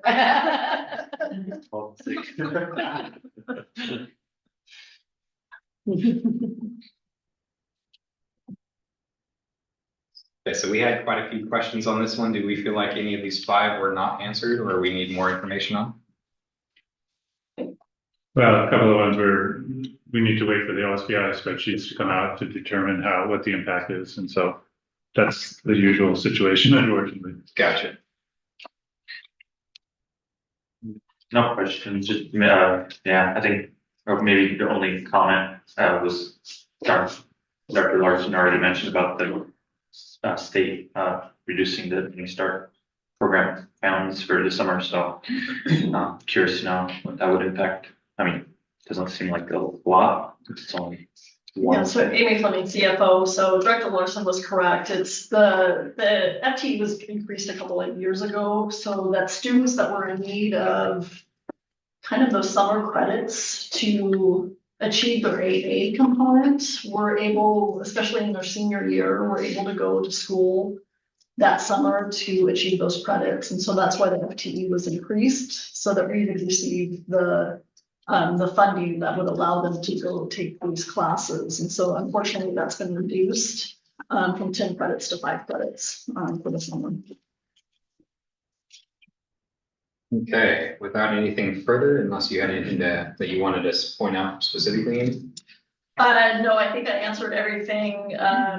You know, the state depreciation was really disappointing for us, especially as we're getting ready to embark on this EV infrastructure for EV buses. We received 2 federal, or 1 state grant and 1 federal grant. And I feel like it's kind of pulling the rug from out underneath us. So we're analyzing and evaluating whether we can move forward. Because essentially the state depreciation doesn't come to us all at once, it's a yearly payment. We utilize that, so we take out what they call unlimited tax obligation bonds, which we don't have to go to the public or the community to do so. It's a long-term debt, it's about a 13-year repayment, and we utilize that depreciation money to repay the loan because we never receive enough money to purchase buses outright. So our 2 options are to take the loan that I just mentioned, or actually go to the public and ask for them to pass a bond, which we don't really like to do. So we're evaluating what that'll look like for us, whether we can actually take out the loan, proceed forward with the loan, maybe look at the loan structure of that a little bit differently to see whether we can afford to do this. With the federal funds and the state funds, Two buses would be paid for outright, and we were going to seek a loan for 8 of those buses, which equated to, after everything was said and done, a little bit more than $1 million. That we would be asking for, which is not uncommon for us, when we're replacing some of our bus fleet. So, we're analyzing that right now to see what we can do and whether we can afford this, so. But is it true that by extending the maintenance period, essentially, it means we're gonna have older buses, which are gonna cost more to maintain, Correct. so. Yeah. And any shortfall in transportation essentially has to come out of the general fund, Yes, so, yes. yeah. Yeah, because normal maintenance costs come out of the general fund, so Yeah. transportation vehicle fund is not allowed to pay for that unless it's a major repair. That's the only exception they make, but normal maintenance costs cannot be paid for. And so as these buses age, it costs more to maintain them, just your normal wear and tear, but it would never, like, unless you blew out an engine or something, you would never be able to pay for that with the transportation vehicle fund, so, yeah. Which is a backer way of pulling money out of the general fund, which then ends up with bigger class sizes. Yes, yeah. Any further questions? Okay, well, I'd say you're dismissed, but it looks like you're up next too. 2025-2026 financial forecast of Amy Fleming. We had one question here. Did we have any further?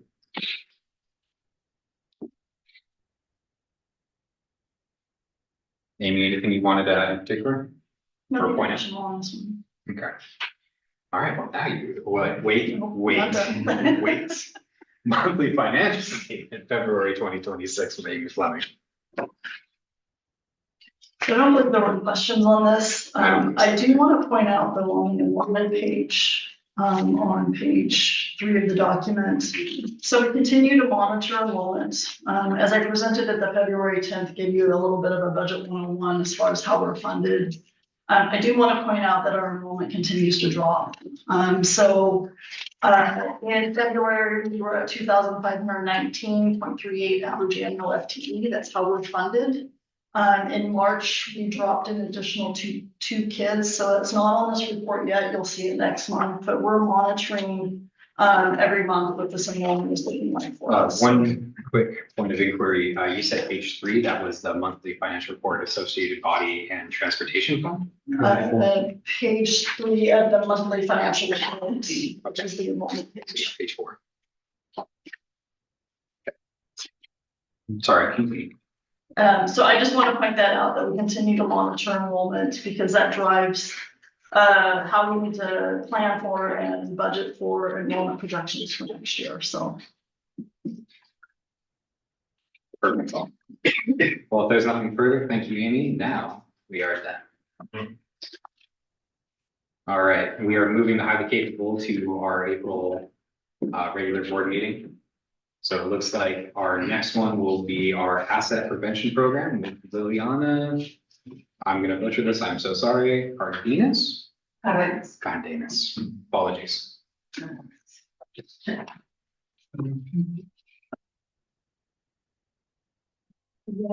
to represent us in operations. Is she?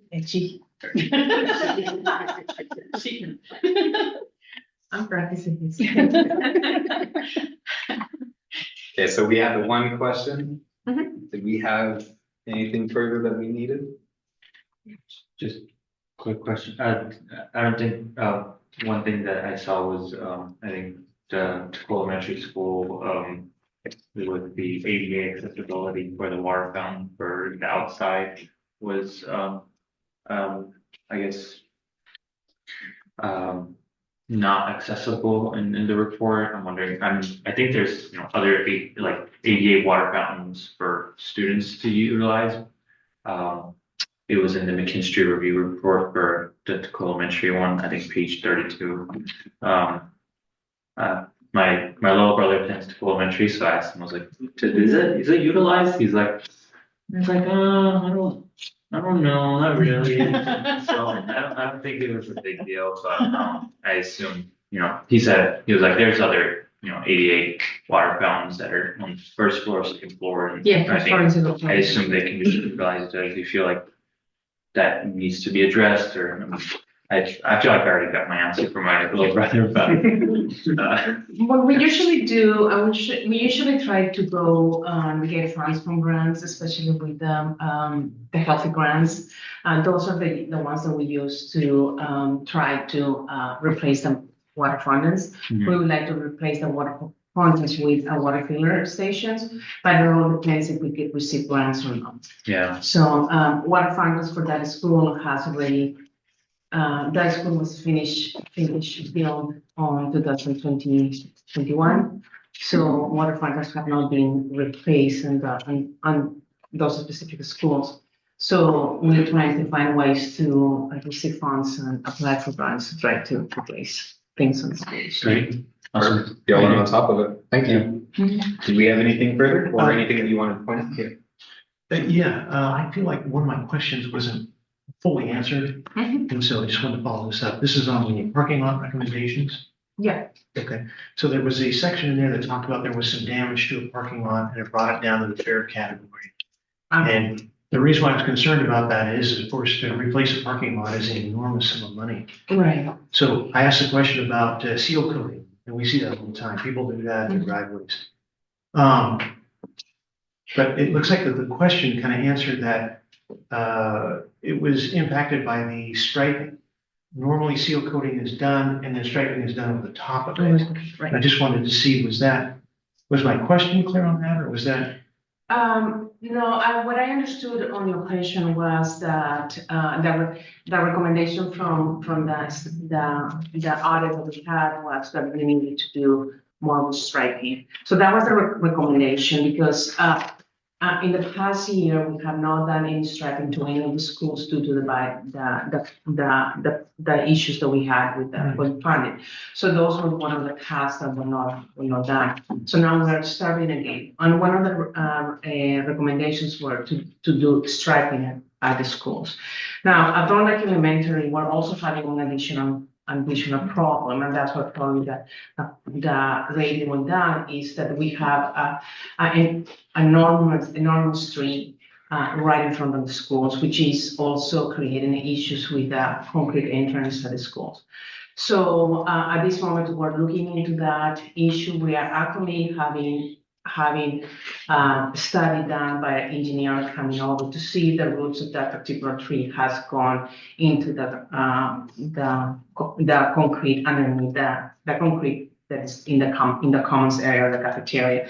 So right now we're waiting for those studies. The tree actually we're thinking about removing, as it's creating too much damage to that area. So Thorndike Elementary, that was one of the things that it took our numbers down. The tree in the entrance of the school, and then the striping work and that. So the damage to the parking lot is localized, it's not broad. No, it's not. It's local. It's not. It's not just. It's not a parking lot. No. Yeah, okay. No, it's just, it's due to the trees. We have a couple of trees that are encroaching into underneath the parking lot, the entrance of on the school especially. So that's something that we're gonna be taking care of this summer. Thank you for the clarification. Any further discussions or anything that you wanted to point out? Awesome. Well, thank you so much. All right. Now on to our WSIPC program review with Lenny Wood. And Aaron Burkhan. All right. We had two questions here. Did we have anything in particular that we need clarification on? Anything you guys wanted to point out?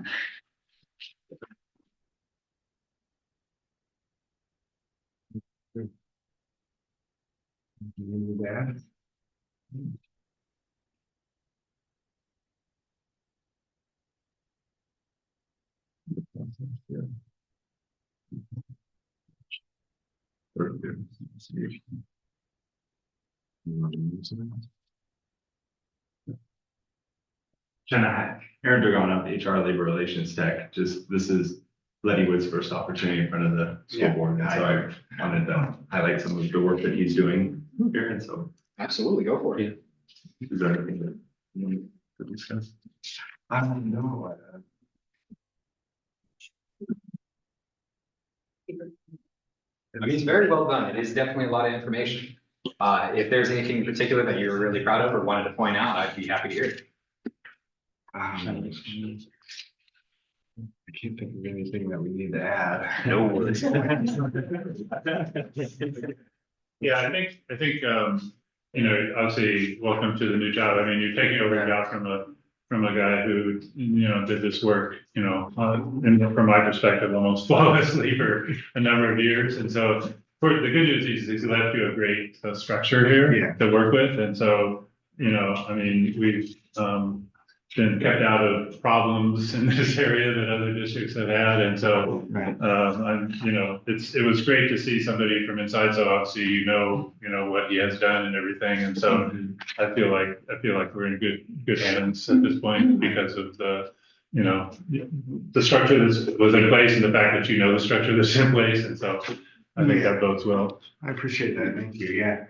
Yeah. Sean, you handed me, I mean, he kind of gave me the guidelines and I just picked up where he left off and, you know, a lot of my part is just integrating a lot of the applications that the students use day to day and, you know, and tying that from cumulative into their app. So basically the apps will show up depending on the grade level, you know, age, all that kind of different those type of settings. So seems to me like you had two big challenges. The one is the cumulative, which is where you're in the middle of, and then the other is the onslaught of AI, which is going to be a new challenge for sure. That's never a new challenge, right? Yeah, it's always evolving. So we're always learning from that. Yeah, you stepped into a big role and it sounds like you have the right mindset for it. So we appreciate you. And thank you, Aaron, for standing up with him. If there's nothing else, thank you so much. Well, and I just want to acknowledge too, the fact that the transition has gone pretty seamless. Mhm. The fact that we aren't hearing things is a testimony to that work. So thank you very much for taking that. it's another one of those jobs that when you don't hear anything, Yeah. then you know you're doing it. It's our pride point. Well, thank you so much to both of you. Thanks. All right, now. Getting into our action items. So our first one on the step is going to be the approval of the superintendent evaluation goals. Before we get into this, I just want to express that no changes should have been made. I do appreciate the changes that we are implementing, but I believe that we should be adding those to the next set of our beginning year goals, since adding them would not be allowing Dr. Pedroza to plan accordingly for this mid-year evaluation. I call for a motion to amend the item to approve the goals as they are, and add the goals that we want to add into the 26-27 school year goals for Dr. Pedroza. One clarification. Yeah. We're just approving the superintendent evaluation goals. We didn't add it as, yeah. Sorry. Yeah. I guess what goals are we adding, or? I'm not sure. Did we not add more goals? I thought we did. We did. Yeah. So my recommendation is to give ample time for these new goals and to actually plan accordingly for Dr. Pedroza, so we're not signing her with things that are mid-year. That was my call to recommend a motion to amend those items for being in our 26-27 goals rather than our current goals that we've already started. Makes sense. Sorry. Do we have a motion? Question. We had a question? We had a question? What? I didn't have a question. Well, if there is no motion, then I will open it to the floor for what we do. Well, I was presented here, I mean, so we have goals that are listed here in the attachment. Mm-hmm. And so Yeah, my motion is to improve the goals that are listed there in the attachment as it sits now. Okay. Do we have a second? Seconded. All right, so the motion is to approve these goals as they currently sit. Do we have questions or discussion? Okay, well, if that's the case, then on to the vote. All those in favor? Aye. All right, ayes have it. We will adopt the superintendent evaluation goals as they are. Okay, moving into our next item will be the approval of the human resources staffing report with Aaron Dragano. I don't think we have anything else. It's just the one to approve, right?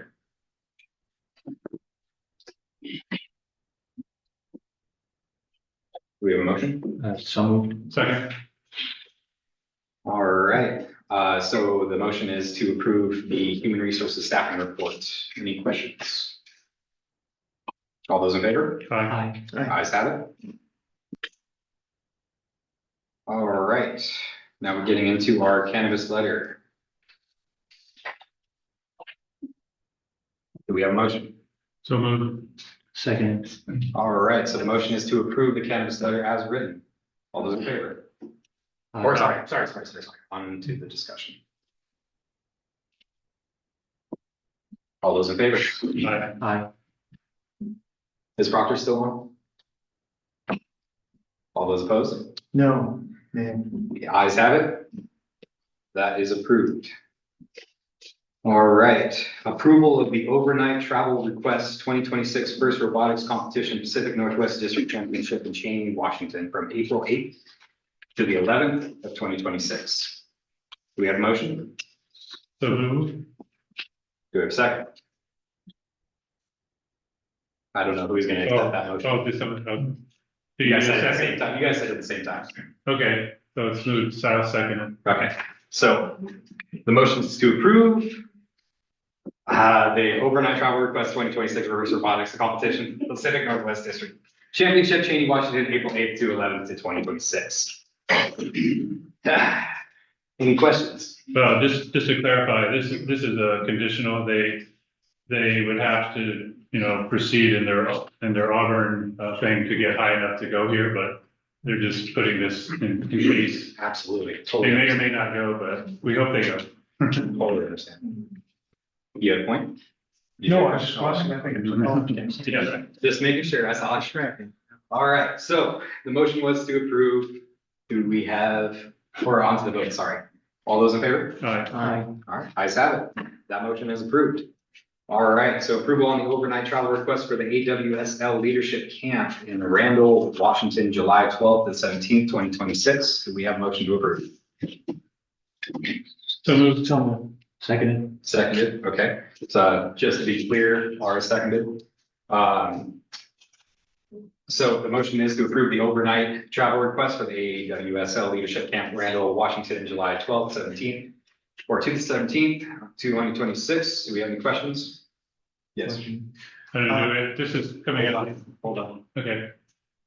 I asked a question about the cost. Point of information for the chair. The chair recognizes student director Halleck. Aiden Halleck, ASB treasurer, Foster High School. All costs will be paid for directly by the Foster High School ASB. No cost will be approved by any other balance of the district. Nothing. We are doing it with 100% of our money. Just back to my question though, I didn't see anything about costs in here. And I did get a response back, but it still looks like we don't know the number of students that are going, so we don't know the full. The cost per person is going to be $550 and approximately $100 for transportation. This is a yearly conference for the ASB leadership team and is paid fully utilizing their funds. If I'm not mistaken, utilizing their funds does not fall under our scope. One clarification. Recognize. I believe they noted total of 6 to 8 individuals for the stay. And again, this is coming through ASB funds, as well as transportation costs that will be chartered by AWSL. So they're sponsoring that cost. And so, yeah.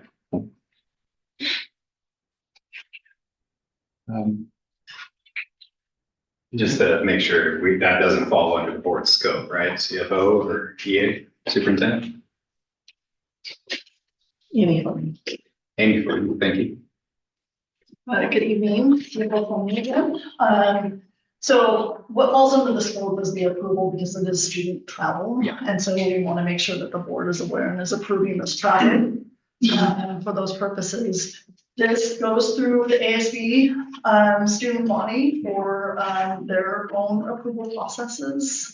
So they obviously wouldn't undertake this trip. I appointed student representative Halleck because he is one of the representatives of the ASB council. And so they obviously have to approve this first before it is even. So again, this is a wonderful opportunity. It's a leadership opportunity. They try to go every single year. It's a great, I call it a camp, but it's a great leadership development. It teaches them about being a representative and leader on ASB and some of the skill sets that they teach them during this camp. So it's, to me, it's well worth the money that they spend and fundraise for in order to attend every single year. Perfect, thank you so much. And yes, I did discuss this with Student Representative Halleck as well. This is going to be a huge opportunity for our future leaders and making sure that we are actually promoting our own with internal leadership with our scholars is very important to me, and I highly recommend that we approve this. So, do we have a motion? Oh, we already seconded, sorry. Any further discussion? All those in favor? Aye. Ayes have it. It is approved. All right. So last action item we have is the approval of the resolution 973 appointment of contractor for the Tuckahoe Elementary School security fence. So we have a few questions here, but I want to remind the board that since we did not make motions last time, and that since we do have contractors that are involved in city planning and everything else that is going on, the questions that we had in terms of the fire department and community response, while we do have our 31st to keep the comment open, we do want to make sure that we are actually securing these lead times. So with these companies, especially when it comes to our safety of our students, we want to make sure that we are securing these. And it sounds like this has been an item for about 3 years now. So upholding previous commitments and making sure that we're following through is one of the things I would like to recommend, that we do approve this. Do I have a motion? So moved. Second. All those the motion is to approve resolution 973, the appointment of a contractor for the Tuckahoe Elementary School security fence project. On to the discussion. Yeah, so at the last meeting, my concern was the issue about when it was going to be available or not available during non-school hours, and that was answered. And so the gate will be unlocked during non-school hours, and so that's fine. The only other question that I had here, which was kind of answers along the safety, I want to make sure one of the chief reasons for this fence was to keep the stray dogs out. And the question is, you know, is the contract written in such a way that the contractor has to ensure the integrity of the fence so that, you know, stray dogs cannot get in by either going under the fence or between the, you know, and the answer here was, you know, taken into careful consideration. I guess, you know, I would still like to have some assurance that the fence, as it's contracted, is going to, you know, keep those dogs, because that was the big issue. I mean, there's like six times that the playground had to be evacuated students because there was a dog, you know, a stray dog going around. And so I just want to make sure that, you know, we've got a contract that's going to keep the fence secure from that situation in particular?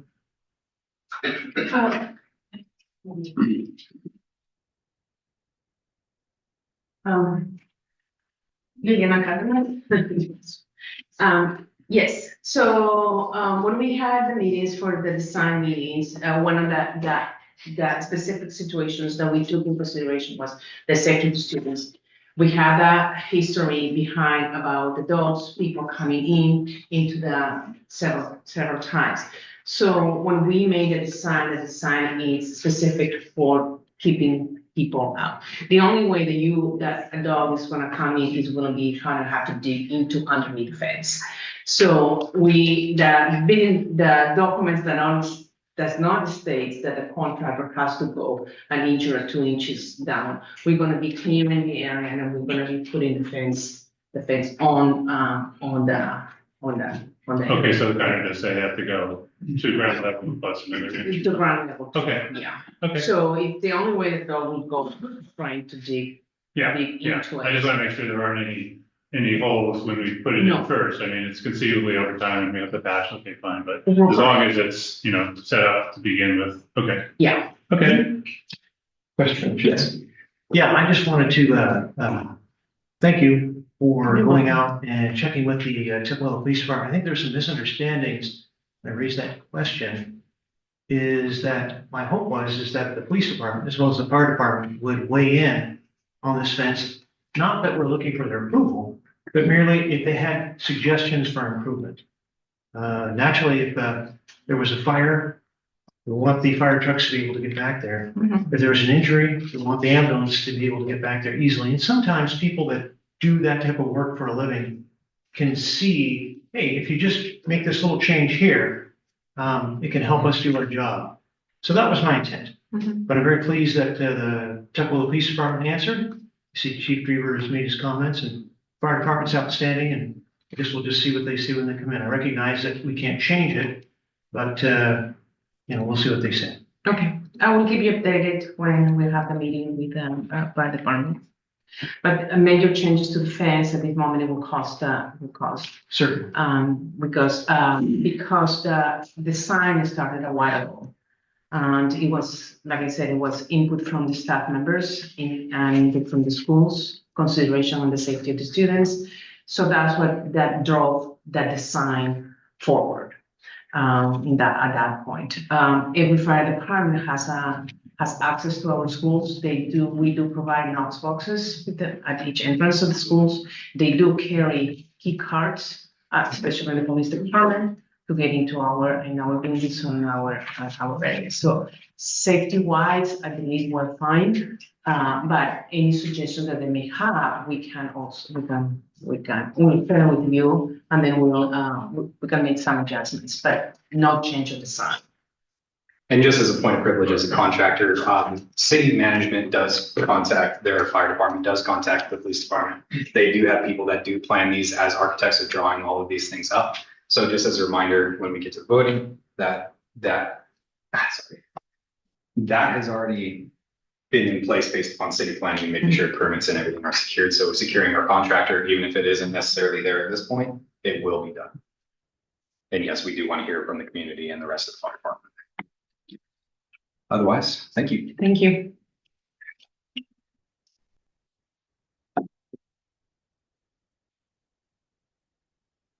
Okay, so motion on the table was the appointment of a contractor under resolution 973 for Tukwila Elementary School Security Fence Project.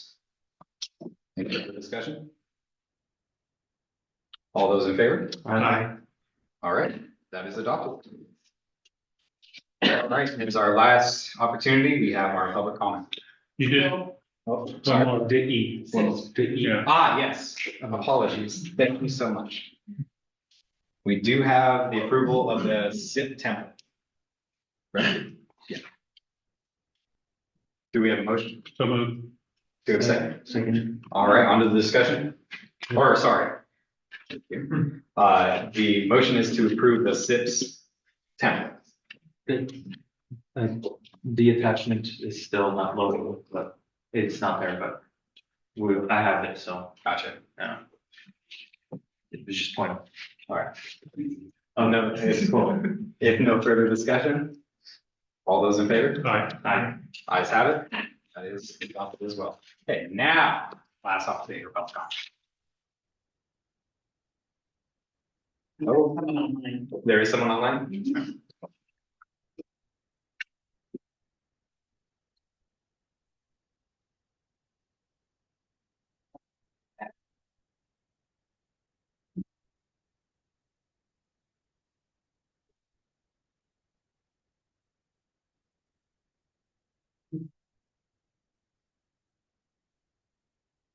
Okay, Robin, you are on. Okay, sorry, I didn't unmute, it just showed up. Thank you for allowing me to speak. My name is Robin Alsop. I've been a lifelong Tukwila community member, worked for Tukwila School District for 25 years, which I love doing, and now I'm a retired community member. So yeah. Woohoo for sure. Okay, so and I really wasn't planning on speaking tonight. I didn't really know what was happening in the meeting or what's going to happen, but when I tuned in, I got in a little bit late, but heard Miss Director Forehands saying what he had to say about what happened at a meeting previous, which I did not have not heard. I'm going to go back and listen to that recording, but I have not heard that recording, so I'll go back and listen to that. But apparently it was about some people not handling themselves very respectfully or handling themselves to others or treating others respectfully. It's really imperative that we treat people in a civilized manner. That's good leadership. Our students, our community deserve, and our staff and our whole entire student body, everyone involved deserves nothing less. That being said, during this meeting,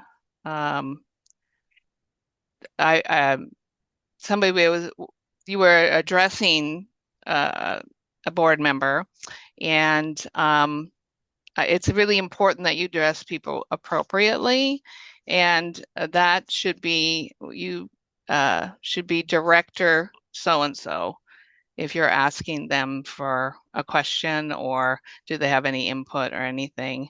And twice I heard you say Proctor, and you know, that's really not the appropriate way to direct, you know, to address somebody.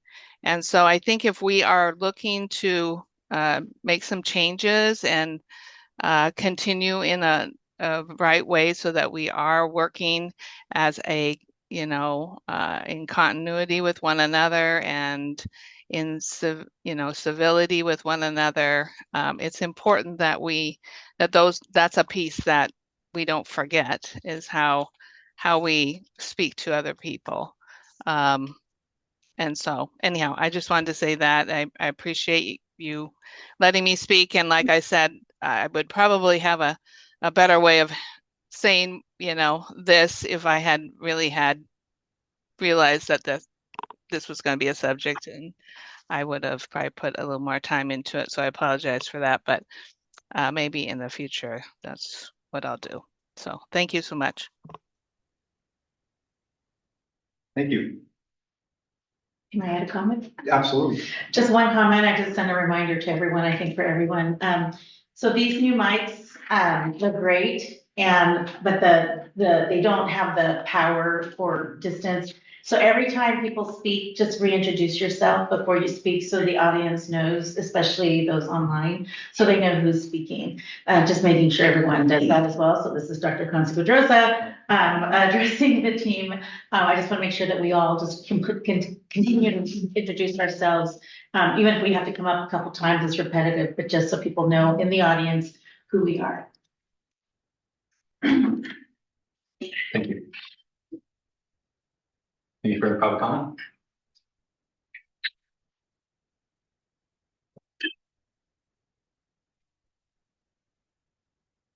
Okay, well, if not, it is now 8:08, and the board is going to be going into executive session for about 30 minutes to review the performance of a employee for RCW 4230-110G.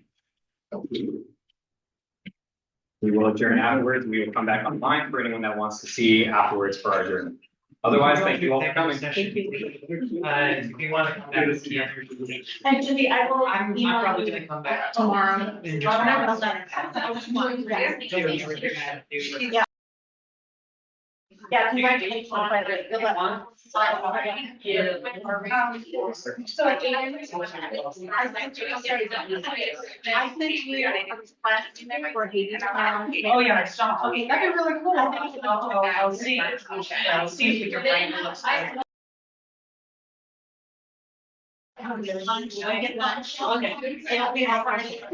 It's the association of administrators, school administrators. So we're gonna be here. I'm the president, so I get to choose from me.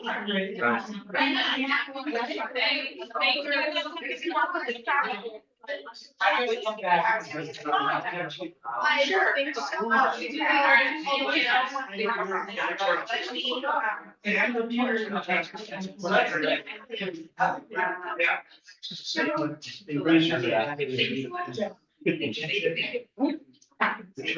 There's the chair. Question. Yeah. Yeah. Yes, we will. I think we should work on some of these procedures and then people writing. We'll go through it. Yeah, for sure. Yeah. Thank you.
The current time is 8:38. We are going to be extending our executive session. Do we think an hour or 30 minutes? Yeah, I'm going to be extending for an hour. Thank you.